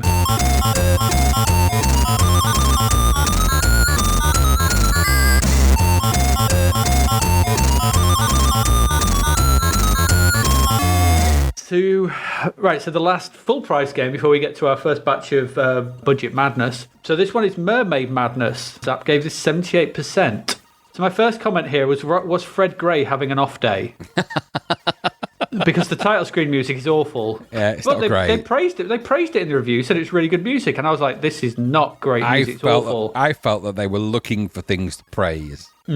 So what is Mermaid Madness? Let's boil it down. It's a flick screen collector thing, but there is a strange story behind it. So the story behind Mermaid Madness, this game sees our titular mermaid, who's called Myrtle. She is 110 years old, and she falls. She's never had a mate, or by the sounds of it, or never had anyone, had a partner. She falls for Gormless Gordon the diver, who doesn't like her, and so hides. So essentially, he runs away and he hides at the bottom of the sea underneath a sort of a wreck of some ship. Myrtle then has a limited amount of time before Gordon's ear runs out to work her way through the flick screens to collect objects, to use them in the right place, and to get him out of his predicament, and thus obviously hopefully become his bride or whatever. So she drinks stout. I'm talking stout, the thick brown stuff that's worse than bitter. Yes, very, very thick. No drink should be called stout. It's the wrong word for a drink. It's essentially like a Guinness is like a stout, really. Although it's probably it's the wrong word for a drink. A drink should not be called stout. Bitter, yeah, that's its taste. Oh, what are you drinking? Stout. That sounds all wrong. Sorry to any stout drinkers out there, but I'm sorry, but no, I don't approve. I don't agree. So she's got to solve these puzzles, drink stout to get her man. Now, my problem with this game is it's not terrible. It moves around all right. The visuals are okay, but I'll get to them in a minute. I actually found the premise of this a little off-putting. I don't know about you. Problematic, yeah. Yeah, because essentially this feels like a game about body shaming. I said exactly the same thing. I put my first comment is token 80s fat shaming aside. Yeah, that's what this game feels like. It is that because the main sprite's kind of. She's a larger lady. It's that opening sequence where she's chasing him down the pier and he runs off. Yeah, and she's and the whole point of this is that Gormless Gordon sees her and he's like, oh my god, it's an overweight woman running at me. She's horrible, and I'll rather drown at the bottom of the ocean than give her the time of day. And it felt to me like it's not pleasant. So we're sort of encouraged to laugh at how overweight she is, and that's the joke. Exactly. Yes. The review was all about that. I mean, the review is very 80s, and so I'm going to put that to one side. But this doesn't stand up now. No. This doesn't, as a game. I think it just made me not want to play it. There's a combo of things that made me want to play it. It's another flick screen adventure. The main sprite, when you were a mermaid, is actually okay. It runs okay. The speed's all right. the music's awful throughout. Fred Gray, it's one of his. I like Fred Gray tunes. I've gone on record as saying how much I like Fred Gray tunes, but this is crap. I didn't like the combo of sprites. It made me like, because you have the detailed main sprite in the background with single color enemies. It put me in mind of, and I never want to be put in mind of Ultimate games. No. But that's what it put me in the mind of. Those horrible combinations that they have in there. Yeah. But the whole premise of this, the whole body shaming, fat shaming notion that this 110-year-old overweight mermaid who drinks stouts and this trying to sort of get this gormless idiot to like her. I was just it turned me off, and didn't play it for very long because I just didn't. I didn't feel. I didn't want to give it the time of day. Really, that was so. It may be really good to play and everything, but what I played of it, it is another one of those. Yes. So I swam around a bit and tried to collect some stuff, but. I'm guessing, were you in the same ballpark? Yeah, I was the same. But just taking the fat shaming aside, because it does do that horribly, and because that's the premise of the game, that you've got an overweight mermaid that's rejected by a guy and all that. You're on a back foot immediately in the modern world. And so if you took that aside and just put, let's put that to one side. Okay, let's park that and just look at the actual mechanics of this game. It's an arcade adventure with a kind of an averagely interesting, unusual premise because it's underwater and stuff like that. The graphics, considering it's underwater, are kind of more brown than blue, which baffled me a bit. Everything seemed a bit disproportionate, and it was all quite difficult as well, in that ultimate kind of frustrating arcade adventure kind of way as well. So it was in terms of its take on a story-ish, I suppose an unusual take on a collect 'em / use 'em up kind of deal. But problematic in the modern day world, and I think unpleasant more than anything else. I think visually, orally, and everything else unpleasant. And I think just a bit of a, somebody thought it was funny to have an overweight mermaid because that's funny to poke fun at overweight people, and you know what, it really isn't. So just unfortunately, I didn't get into it. This issue with Zap is full of this, I have to say, and I've noticed this about Zaps from here on in. The scoring is a little bit wild. So 78% for this. I don't believe this would have scored for a $9.99 game of this kind of caliber. It would really have scored 78%. This is scoring in the same realms as this scored more than Rambo.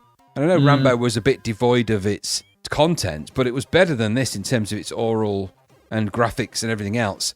So there just seems to be a bit of an issue with Zap gradually forming where their scoring's a little bit incongruous. But that said, one of the in the three sort of comments, one of the things they praise is the story and the concept and the setting, and obviously that is the bit that's really not stood the test of time. So they're kind of giving it a.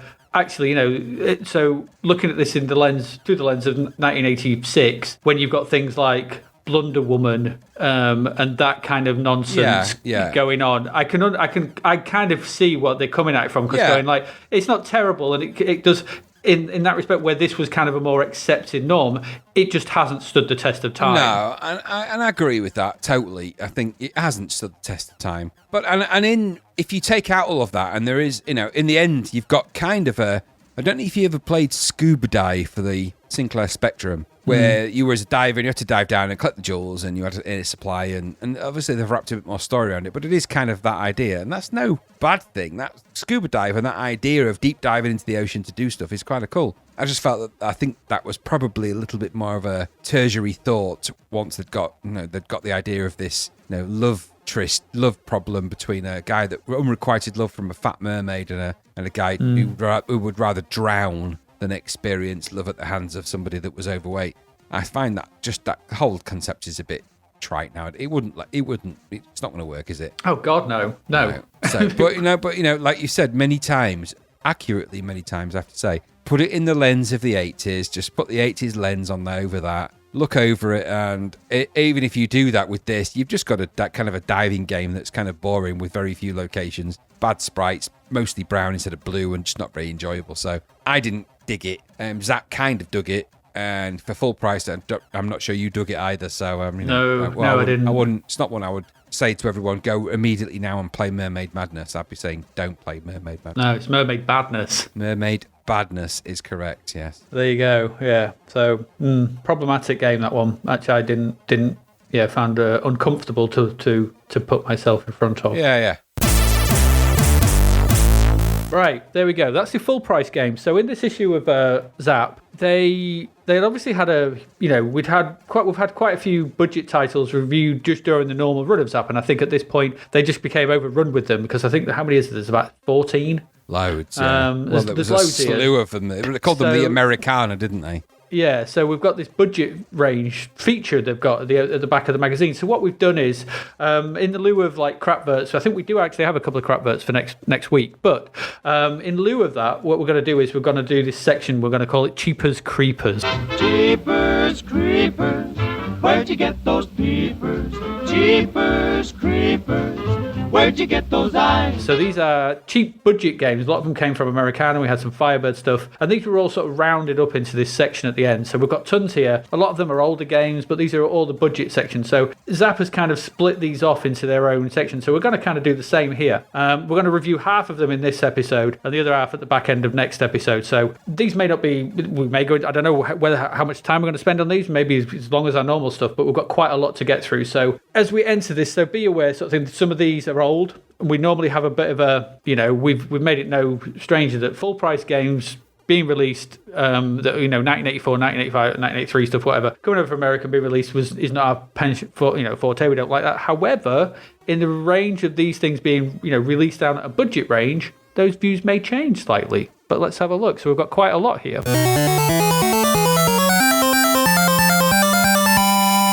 So our first title, Graham, if you want to tell us, is HES Game. Yeah, or HES Games. Do you know what it stands for, by the way? No. It stands for Human Engineered Software. Ah, silly. As opposed to AI games, which would be artificial engineered software, I guess. So this is a sports game in the tradition of a multi-event sports game in the tradition of the Olympic type games. So Summer Games 2, Daley Thompson's, that kind of thing, where you've got hypersports, that kind of. So you've got multi-events that you can play at. So I think there's 6 different track and field disciplines in this. Mm-hmm. And so 100-meter sprint, 110-meter hurdles. I think there's diving. There's archery as well. Long jump and weightlifting. Yeah.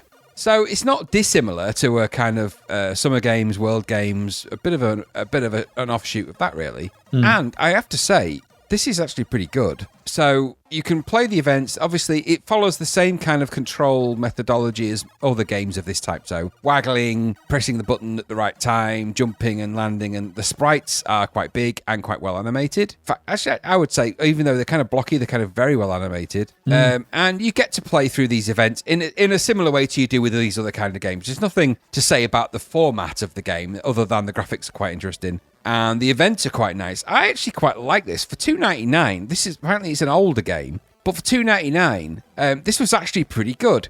My issue with the game only was that it was kind of buggy. My version of it kind of crashed out periodically, didn't load all the time. Some parts of it worked, some didn't. I would get through halfway through an event and it would just stop. So, and I don't know if that's down to the emulation or whether that's just how it was. It just felt a bit buggy, but it's a kind of an interesting game, and graphically and in the way it's been programmed are actually a little bit ahead of its time when you think of when it was made, because the sprites are quite good and the animation's actually slightly better in its own way than games that are far, the Epix games, which are the kind of benchmark for this. The animation on this is actually as good as, if not slightly better in some instances, like the 100-meter sprint and stuff like that. The way they run and the way you sort of animate and the way the characters are done, it's quite cool. So I liked it. For $2.99, this is a bargain. You get a lot of mileage out of that for this, and I thought it was really good. It was just, and again, it might have been my emulated version of this. It just felt buggy, like it didn't work every time, or the events didn't quite work every time. That could have just been a quirk of the environment I was playing it in. But for $2.99, you couldn't really go wrong for that. There's a lot of game there for £3. So I liked it. I liked it a lot. It was good, really good. Hats off, budget game that really lived up to its budgetary. Yeah, because it's got 95%, doesn't it? So yeah, it's 95%. Is it a Sizzler? It is a Sizzler, yeah. So this is, I think this came out in 1984 originally, which would have been around the same time as Daley Thompson's and Activision's Decathlon, I guess. But I think it's probably superior to both of those. And yeah, I do remember playing this. It's a weird one because it kind of, because I don't, supposedly when it first came out, it was like £25 or 30 quid or something. They say in the review, Weird. I think it's £25 or something when it first came out because it was disc only or something. But now it's been put onto tape and is like they say it's an eighth of the price. It's I mean, at this point, yeah, it's probably superseded by Summer Games 1 and 2 and Winter Games. But you know, the 6 events are varied. Mine kept crashing as well. It could be the emulation. It could be the. I don't remember it being a problem back then. It's got really smooth animations. The detail. There's some nice. And then there's some nice, decent visuals. Like the archery is quite, impressive and intelligent. The weightlifting, the diving is. I was just terrible at. I wasn't great at all the events. I like some of the sort of subtlety to some of the controls, like the long jump where you have to jump and then you got to, when you land, you got to push to the right to make sure you don't fall backwards and things like that. My only real caveat on this was, and I don't know whether it was I missed it or I couldn't find it, I couldn't see it. There doesn't seem to be any option to play through them all in some kind of sequence. It's just one at a time. Just events, yeah. It's just events, and they just go forever until you get bored of it. Yeah. And then you just reset it, which I found weird. It would have been nice if you could have done a series and scored your way through it and with multiple players or whatever. That would have been good. But, you could always do that individually, I guess. You just play it once and record it and go through it, go to the next one. So you just have to do that manually. All told, though, really impressive. A really, really good game. And just a fun, well-presented, well-animated sports game that kind of, just a stupid name, though. Yeah, I'm not sure I'm not sure why that, but at that time, and I have to say, I'd never come across that game ever. So you never played it back then? No, it was completely new to me. I'd never even heard of it. So I actually went into this thinking, HES Games, what is this nonsense? And I was very impressed with it. I do find that the menus and the sort of controls to start the game were a bit... unwieldy. Well, they're a bit 1985, 1984, aren't they? They're a bit old. Yeah. But, once you get past that, it's all right. It is good. Yeah, we like HES Games. That is good. Yep.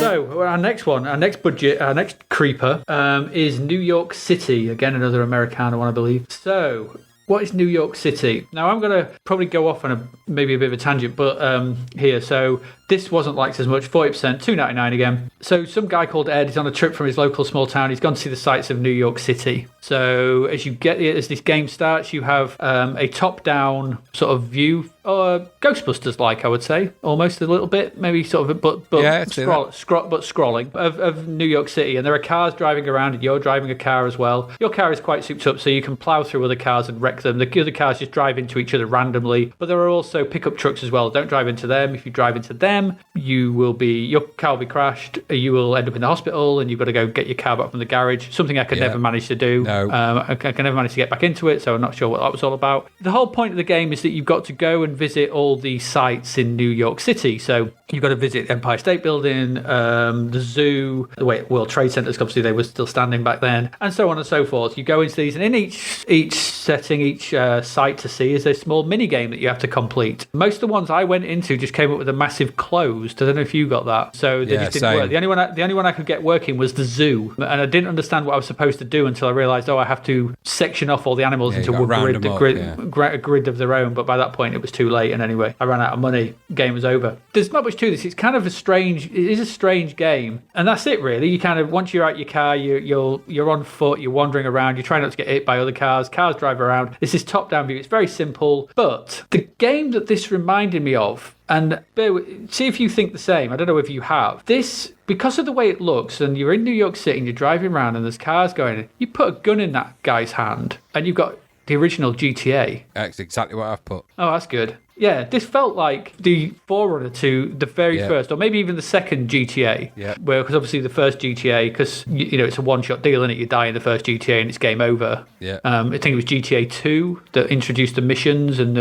you ended up at the hospital and things like that. I think it was GTA 2. Well, it might have been GTA London. I can't remember what. So this reminded me of that, and so it was weird playing this and seeing, I don't know. It's not very good. But there's definitely something here that made me go, you know what? If you put this and you put this as a line, to GTA and GTA 2, the top-down 2D ones, there's a definite lineage there of walking around a city and walking around New York. Because obviously, Grand Theft Auto was always Liberty City, but Liberty City is based on New York. We know that. Yeah, that's what I thought. It's just an aside, and I was like, this is what it reminds me of. 40%'s about right though, because it's still not very good. I completely even agree. for £3. So. Yeah. Did you get anything more? You didn't get much anything? No more than that. I just found it a wander round-a-thon, really. I was quickly knocked out of my vehicle, ended up in the hospital, and then it was just kind of me. But it was at those moments when I was like at my absolute most GTA, thinking this is GTA. This is a very early version of Grand Theft Auto. There's no doubt about that. And I think you're right. There is a direct line between the way this looks and the way this plays and that initial, the way the cars were kind of running around the streets, the way you could actually get into vehicles as well if you wanted to and drive them around. This is very, very early days GTA. It is. And I think that's quite important. Weirdly, trapped in a game that makes very little sense and doesn't play very well. Yeah. And I think that's because they didn't know what to do with the idea. If somebody had travelled back in time from GTA times and said, you know what, just put a gun in that guy's hand and make it so you can just, do these things, that's all it would have taken. And that little sprite that you leave the hospital with has a gun and can punch and kick people and can get into cars and steal them and do those things and all the things that early GTA. It didn't need that kind of zoom in and zoom out kind of 3D effect from the camera. This is very early GTA, I have to say. I think you're 200% correct. So I have to say, all the rest of it is rubbish, really. I didn't enjoy that. But it did make me think, wow, a $2.99 game called New York City, there's something in that, really. There's somebody must have seen that who later went to design GTA. I don't doubt it. Yeah, I think that's the case as well. The game itself was just forgettable garbage with crappy graphics and tertiary sounds and not much to it and very difficult to do anything. I was coming in and out of the hospital all the time, not really getting anywhere, not really doing anything, but couldn't help shake that GTA vibe. I was like, there is that there. There's no doubt about it. In fact, I would say to anyone listening to this, just download the version of New York City and play it, and just feel free to tweet us,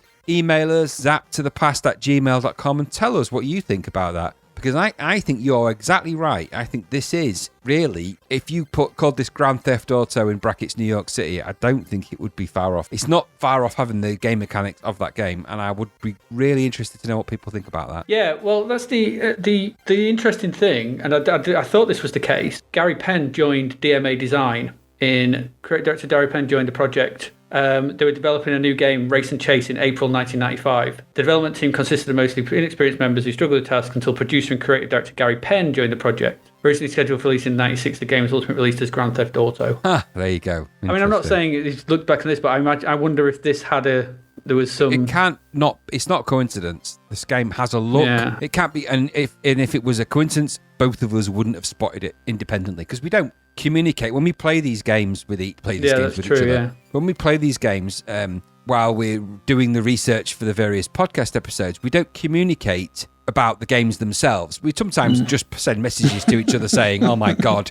One of these games is going to be crap and you're going to figure out what's wrong. But we never actually conflab and sit there and talk about the games till we do the podcast, which is one of the great things about the podcast. So for us to both come to that conclusion, I think is very interesting. And I would like other people who listen to this podcast, Mark Broadbent, I'm looking at you, but other people who listen to the podcast, go and play New York City, get past the 40% Zap review, and just tell us what you think and see if you agree with us. Because I think there's a number of games like it, not number of games like this one that makes like GTA, but we've come across the genesis of things, and this is the great thing.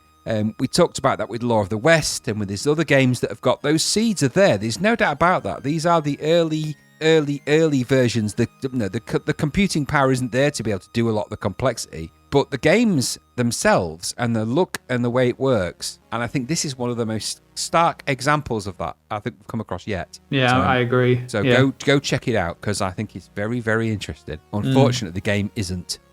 Yeah, the game's a bit weak. So yeah, it's a New York City. Interesting example. I think it's still sort of if there's something there, but the game itself is not really worth much. I would greatly value other people's input into that conversation.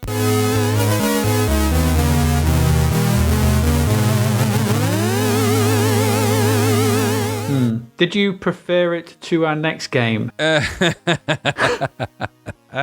Which is a $1.99, so this is Firebird, isn't it? Yes, of course it's bloody Firebird. So this is Willow Pattern people in it. Yes. This is Booty. Graham, Booty? So, is it a booty? Is this a booty? Is this beautiful? Is it beautiful? Right. I'm not going to use the red pill, blue pill thing for this.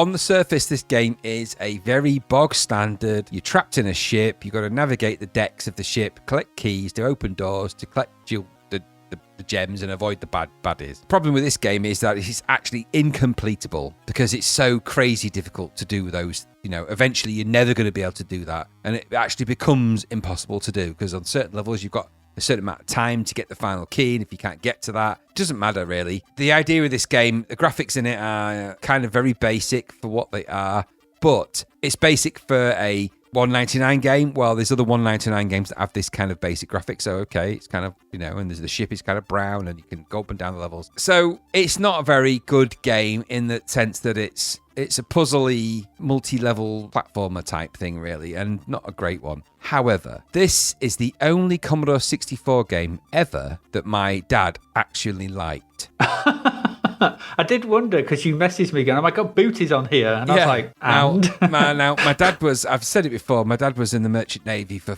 45, 50 years. He was a captain in the Merchant Navy, and he really liked Booty. In fact, it's the only game ever that he managed to load himself on his own. and I came back from school one afternoon and found that he'd been playing this all day. Is this your Tapper moment? Yeah, so I just came back and I came back and he'd been playing Booty all day. He even liked the music, which is a really weird version of a musical. So it's the music from I want to say HMS Pinafore, I think, but it's one of those. So it's one of those. So everything about Booty, he loved it. Pirate ships, wandering around the decks of a ship, piratey music, he loved it. And I think so I have a bit of an affinity for it because it was the only game he ever liked and the only game he ever loaded. Everything about the game is crap. It really is awful in every possible respect. So I don't like the game. I like my memories that have been attached to it because my dad was not a computer user of any description. In fact, he just didn't get it and he didn't understand it, but he did fund it. So when I went to him to pitch that I needed an expert cartridge, then when I went to him and pitched that I needed the action replay cartridge, which is essentially the same thing, and a 1541 disk drive and all the other things that I went to him, to the committee of my dad to pitch, I think in the back of his mind he thought, I wonder if Booty will work on that. So I think the Booty door had been opened, which sounds very rude, but I meant that the door of this game opened up an avenue in my dad's mind that meant for some reason I was able to pitch for things that were well outside of my pitching ability at that age. So I do have an affinity for it, but the game is just rubbish, and 16% is generous for what is essentially an impossible platformer. We've criticised games that are far worse. At least this is $1.99, so it's not full price. That's the only thing I can say about it, but I can't imagine you thought any different, really. No, I thought it was awful. Multi-level door opener with keys in awkward places that can only be carried one at a time because they are so massive. They're big keys, aren't they? They're as big as him. They're massive. And yet the ghost sprites, they're really small. They're smaller than you, so the ghosts the pirates of the ship are so tiny, it's no wonder it failed. Yeah. I've got a teeth-grinding tune and poor visuals round out a pretty poor budget offering. By the way, did you get stuck when the pirates appeared and you couldn't escape? You're like, oh, this is bad design when a ghost pirate appears on a deck that you're on. Yep. And like, there's no way out. I can't jump because there's no jump on this. That's it. Which would have been... Why is that not there? Why? To me, this was a poor man's Castles of Dr. Creep. Yes. Yes. In that, that because what you end up with in this game is that first screen is it's kind of misleading, isn't it? Because the first screen you kind of solve it and you get down and then you suddenly like, what next? You go through a door and then it's like thing, then you go through another door and you're in a different area. And it reminded me of going through all those doors in Castles of Dr. Creep into different rooms with different things and trying to map it. You're like, no. Same stupid logic, yeah. Yeah, but this was awful, awful crap. 16% was was right. Yeah, I agree. But I'm glad you have pleasant memories of it there. That's nice. I think I never knew that. My dad never saw the value of a Commodore 64 ever. I just pestered him to the point when he just thought, if I buy one, will you shut up?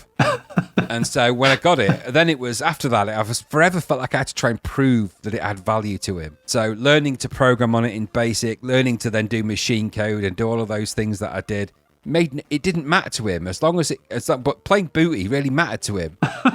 So for some reason he just thought that was cool. So you know what? Therefore the Commodore 64 was cool, and it meant when I asked for a £250 floppy drive, he was like, all right. Works for me. Good old Booty. Whatever it means, Dad, I can load Booty up quicker. don't think I didn't say those exact words. I imagine you did. One might have said that was your father's folly. A little bit like our next game. Oh. No, actually, no. Ollies Follies is our next one in our cheapest creepers section. So this got 70%. This is $2.99. This is an Americana one. So this is an old American one. So this is a single screen puzzle platformer that I found very reminiscent of Bounty Bob and mine a 2049er. Yeah. That's sort of pseudo 3D platforms that have you jumping around. Yeah. To be honest, I didn't actually mind that this much. No. There's some nice mechanics. It was a weird... I thought some of these games, like, they seem to have things in them that belie their age, like the inertia within the character when you slow down and speed up. I quite like that on this. Well, it was unusual to see because so often we just don't see that attention. Mario-esque. Yes. That sense of you just don't slow down. I've made the exact same and... note, which is interesting about that. I have. Yeah, because it reminded me of Mario. Yeah, exactly. So, and that's good to see. The visuals are okay. They're a bit blocky, and the sounds okay. It didn't make me go. Yeah, it is. It didn't make me want to claw my eyeballs out. So, which wouldn't have helped with the sound. It would. Well, my screaming would have overdone it. Well, probably. no, it's like when you're in a car. If you're driving into a car park, the first thing you do is turn down the volume so you can see what you're doing. Okay. You don't even notice that when you're driving into a city. I don't know if you do. This is a stupid aside, but I don't know if you do that. I always do. If I'm driving into a complex traffic area, if I've got the music on, I have to turn the music down so I can see what I'm doing. Well, isn't that because like when you need to be more aware of your surroundings? Some so say your that. Sounds and some say that. I say that, and I say more. There's some nice level elements, moving platforms, the fans, that kind of stuff. It gets quite tricky. My main bugbear with it was that I found the collision on the platforms was a bit twitchy and a bit. It was a bit hit and miss. It was like it felt. There was a sort of disconnect between the 3D visual of the platform and where I fell off them. Yes. It felt 2D. It felt 2D, but it was a 3D, a representation of a 3D visual, so it didn't look like there was any depth because I just kept falling off what felt like a 2D representation of them. But so the essential part of this was you've got to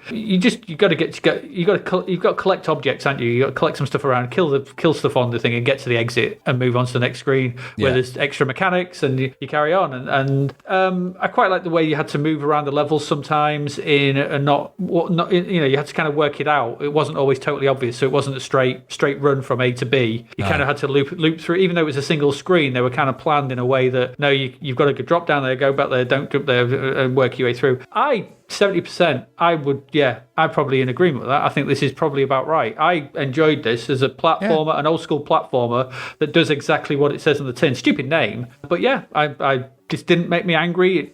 I thought this is all right. So in light of having just played Booty, I was okay with this. Were you? Were you in the same? Yeah, I was. I thought, you know what? This is playable enough. It's a playable game, and it's a nice arcade puzzler. If you just go with it, there's some quirks in it here and there, but you know what? The graphics aren't amazing.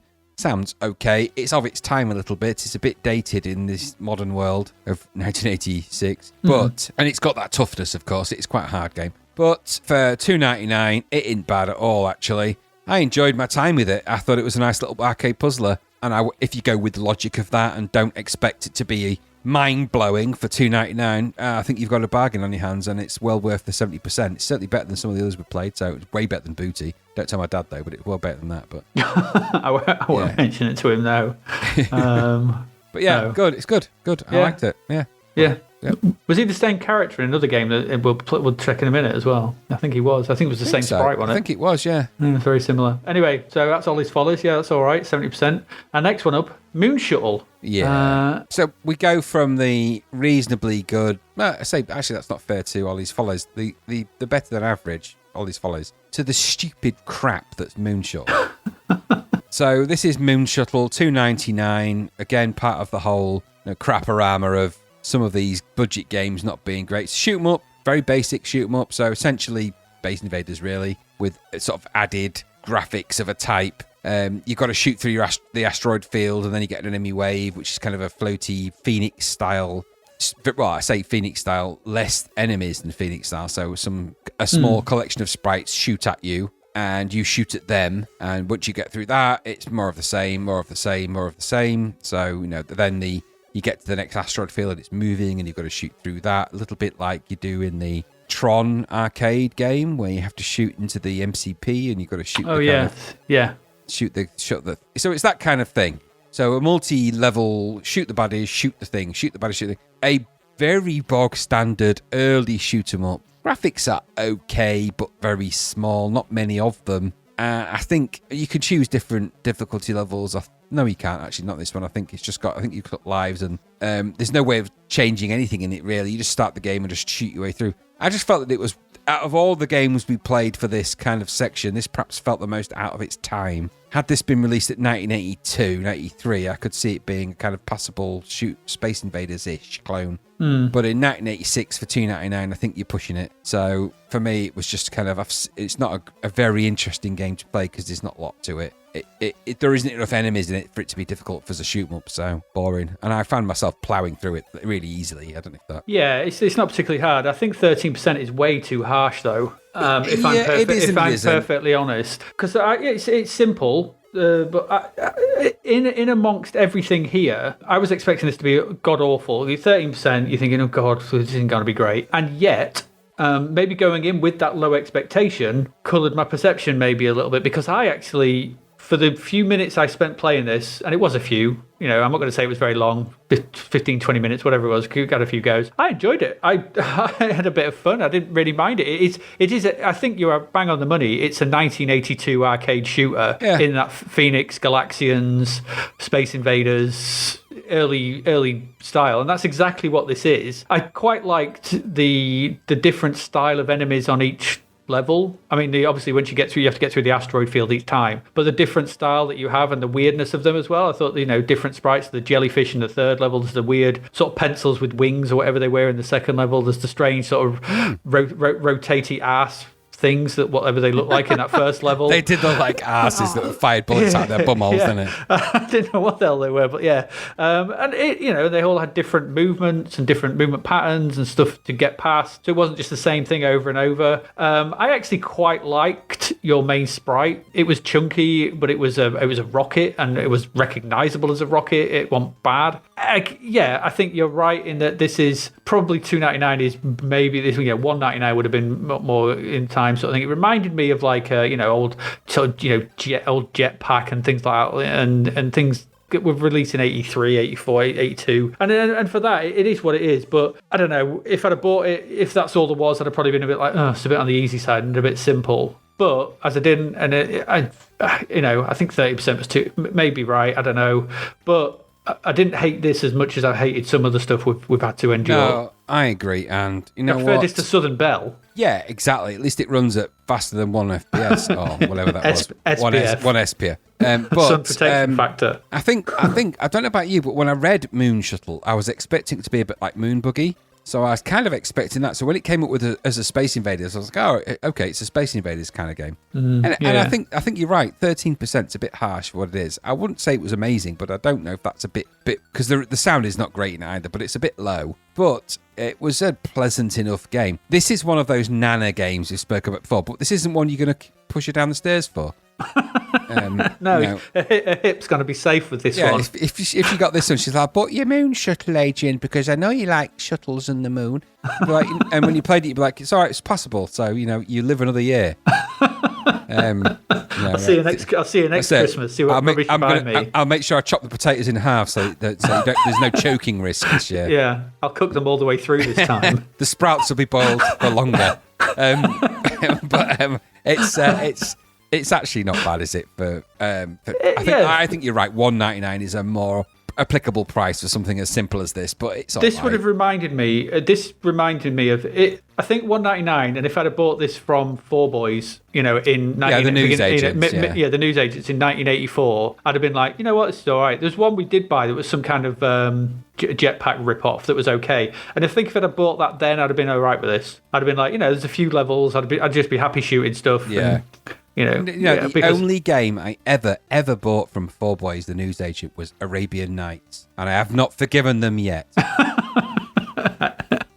That's why they went out of business, because Yeah. you made it your lifelong ambition. began his quest on Sinbad's ship, sailing the perilous waters of the... Actually, the speech was pretty good. Might have been better than I imagined. We haven't come across that weird enough. But anyway, that's the only one I ever bought. Probably too early. Big Mouth, wasn't it? Big Mouth speech. Yeah, I think it was that kind of... But it had kind of an accent. It's weird. But I might check it out on YouTube, actually. It's a long time since I even thought about that game, for good cause.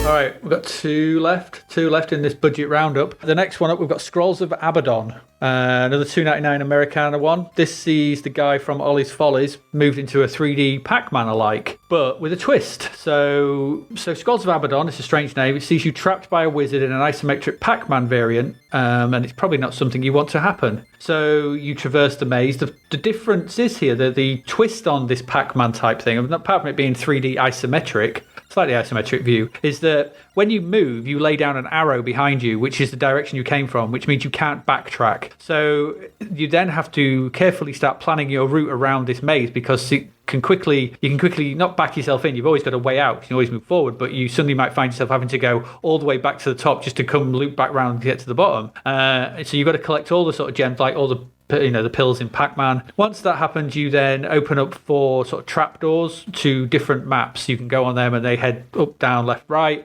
Repeat. Ghost. Well, not Ghost. This version's, whatever they are, of Ghost. The weird sort of sea urchin-y jellyfishy. What were they?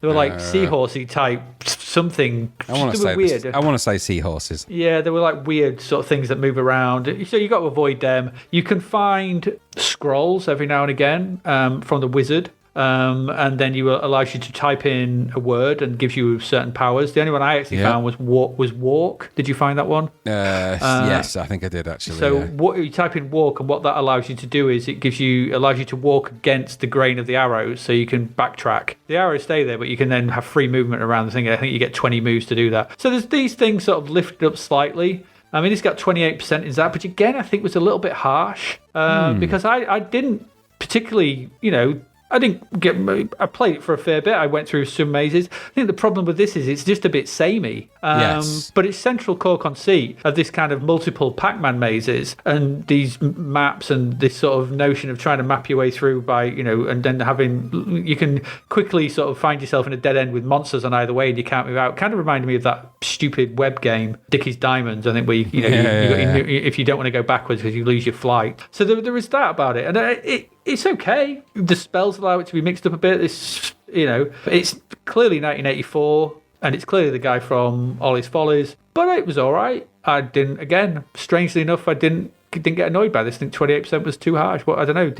What did you think? I put that for $2.99, at least it was cheap, because it's kind of a weird isometric puzzler, like you say, kind of a weird Pac-Man type deal. Perhaps without the ghosts, collect the gems, go in one direction, same sort of sprites as the other game. Ran at an okay pace. It didn't hold my interest very long, but Pac-Man doesn't hold my interest very long, and yet every now and again I'll still play it. So I think it was all right, and I think it was simple enough to just get into and go. And again, I think Zapped were a bit harsh with it. For $2.99, this is an all right, and what it is finished. It may not have the spit and polish of some of the real fancy games, but it's finished and it works, and you can do the things that you're supposed to do, and you can figure stuff out. And yes, it's difficult. There's no doubt about that. But at least you can do all those things. And I think this game might have you coming back for more, because I think there's a little bit to it, and it is quite nice. I quite enjoyed my time with it. So and also it's fast. Harsh. Yeah, I was going to say it ran at a decent pace.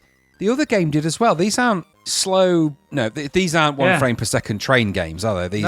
These are running at a decent pace. They're like little mini arcade games in their own right, and I guess that's the kind of the Americana type thing. These games are going to run a little bit, decent at a decent click. It's not bad, and it's certainly worth the money that it was sold for. Any more than that, I think you'd have been, and it's nice to see that finally these games, because we've mentioned this in our early episodes of this podcast, that these Americana games that are coming out at full price were just a blatant rip-off. At least now they're not full price. And I think there's clearly been a realisation that you can't just release any old crap and expect people to pay $9.95 for it and be happy about it. This is $2.99. It's certainly the best of a crop of these games, or one of the best, so I liked it. Yeah, it was all right. All right, so up with that last one. Who did this? Was it the Firebird one? I didn't make a note of who did it, actually. Anyway, I'll check while you tell us about Raging Beast. So Raging Beast, or Ollies, as it's also known. Ollies! Ollies is one of the very few, if not one of the only, bullfighting games. So let's just suspend our thoughts and feelings about bullfighting for a moment, because we're in the 80s ethics where, you know what, nothing matters and anything's fair game. So this is a game where you play a matador, and in the very essence of being a matador, bull charges towards you, and you have a little animated sprite that you can wave your red, I don't even know what the name of the thing they wave at them, but flag, for want of a better description. Cape, I think it's their cape, isn't it? Yeah, wave the cape. In that, so it's a bullfighting game, and you are the guy that's the bullfighter, and the bull charges at you, and you can do various different moves. It reminded me of an event that could have possibly been placed in a Epics game that never was. So this could have been slotted into World Games, and I don't think it would have looked too out of place in that logic, because it kind of looked a bit like that. So the bizarre thing here is that it got 89% in the review. I felt that this game didn't have much to offer. I felt like it was quite uncontrollable. The main sprite felt like it ran around a lot, and I couldn't do much, and I kept putting my cloak down, and then I tried picking it up, and before I realised it, I was being, prodded by the bull.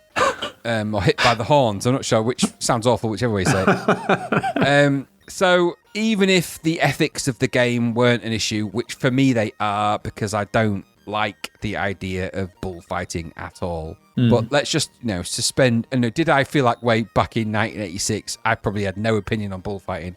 I was too busy wondering whether my level 7 cleric was going to make it past the goth demon or whatever. So let's just put it back into context. So I just found it, as a game, it was a bit uncontrollable. I wasn't 100% sure that, because you can do different moves to sort of, ole, kind of, and do different moves. I couldn't really do the ones I wanted. And I looked up the controls and I looked up the instructions, and it still didn't seem to do the things I wanted to do when I wanted to do them, which in this kind of game is kind of critical, because the whole thing is that. So in there's probably quite a playable event. It felt like it should have belonged in a World Games that probably never would have been. And if that had have been the case, if bullfighting had been a part of World Games instead of, say, the caber toss, ethically aside, it might have sat in there nicely. As a standalone game, I don't think there's enough in it. I like the fact you could personalize things. So you could make it you could name your own bullfighter, and you could do all those things. I liked some of those little touches to it, and the graphics themselves were disproportionate. So your bullfighter guy was at least as big as the bull that was chasing after you because of the sprite scaling and the sprite size. So there were issues around that. I have to say, my entire basis of an understanding of bullfighting is down to one Bugs Bunny cartoon. So, and it really is. I have to say it, but it is. So, half of me expected to be able to perform traps for the bull and do all the wonderful things and call him an in-cow poop and what a maroon and all the things that Bugs Bunny does in that wonderful Bugs Bunny cartoon. So that's my understanding of it. I don't relish the idea of stabbing a bull through the brains with the sword in any capacity, whether it's a game or otherwise. So putting my modern hat on, it's not a game for me because of that. Putting my 1986 hat on, I don't believe it deserved 89%. I just felt like they plucked an event out of another game and made it into something. So what about you? Yeah, I'm pretty much the same. It's a bullfighting game. It's one screen. You tease the bull and then you lay it past you, don't you? So, yeah. And trying not to get stomped. Again, the movement. It didn't need inertia-based movement. No, that was weird. As it wasn't responsive enough for my liking. It should have just been move and just be digital, because I wanted it to be fast. I wanted the game to be faster, so it felt weird. I put it, it is quite funny, but again, I've the same as what you put. I put it's just a little distasteful. It's just distasteful at the same time because of what it is. It is. Yeah. And my main enjoyment came from it was actually just letting the bull sit on me and trounce me. Because it felt the better ending. I know in this they've sort of taken away the stabbing of the bull through the head. You have to put a ring on its horns. So you have to put a ring on its horn, don't you, if you get far enough? Which a little boy humane, but it's still bullfighting, isn't it? My main gripe with it was it's just not responsive enough. No, I think you're right. That's a good observation about this feeling like it could have been an event in a bigger game. Yeah. Obviously, £2, I suppose. If your game's a tenner, then you get 6 events. This would be one of them. Is that a good value proposition? Yeah. Maybe. The graphics are nice. The bull's quite well animated. it's funny when it stomps you and trashes you into the ground. Yeah. The little guys come on with the ambulance and the stretcher and stuff and carry you off, reminding me of just Proto-Barbarian when the little goblin comes on and things like that. But yeah, 89%. No, there's not enough here. There's just not enough here, and I didn't like. It just wasn't responsive enough. I just needed it to respond fast. I didn't want to have to slow down. Whereas Ollies Follies felt okay. That Mario style platformer. This I wanted to be running around quickly. It needed to be snappier. Look at those snappers. Look at the snappers. I quite agree. Yeah.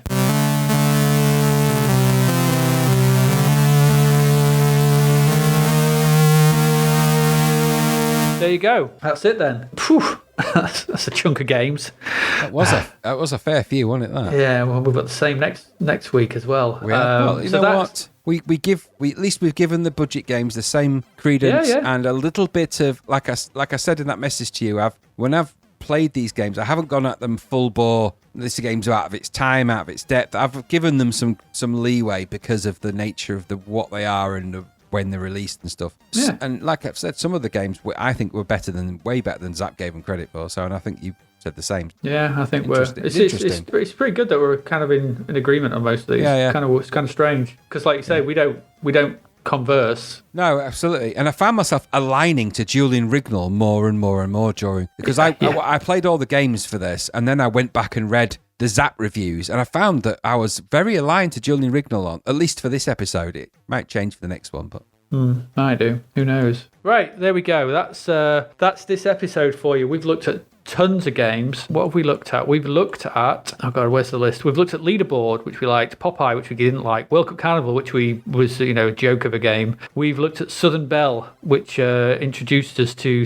seconds per frames. We looked at Mermaid Madness, which was problematic. Then we looked at a load of our cheapest creepers. HES Games, good. New York City or GTA early type. Booty, which has nostalgic overtones. Ollies Follies, which is all right. Moon Shuttle, which wasn't too bad. Scrolls of Abadon, which wasn't too bad. And Raging Beast, which was probably not enough of a game. They're not too unresponsive. So we've looked at tons. No Crapverts this week, I'm afraid. We have run out. We might have some for next week. Who knows? There may be a return of them. They may come back. They may come back. We never know. We don't, if an idea's worth doing, it's worth doing again and again and again and again and again. That's what I say. Yes, I agree. So, yeah, that's it, really. We'll be back next week. What have we got to look forward to next week? Well, we've got a load more games. The main games, obviously the full price ones, we've got Boulder Dash 3, Bombo, Biggles. I call that our B section. We've also got Solo Flight Plus and Max Headroom. We were going to look at Acrojet, but we couldn't get it working, which is annoying, but never mind. It's just Solo Flight Plus with stunts in it. You can always just spin your TV over round and round in circles. Yeah, exactly. Then in our cheapest creepers, we've got Slam Ball, Neutral Zone, Breakdance, Return of the Space Warriors, Seamus, and Sentinel. There you go. And maybe some Crapverts. Who knows? We'll have to wait and see.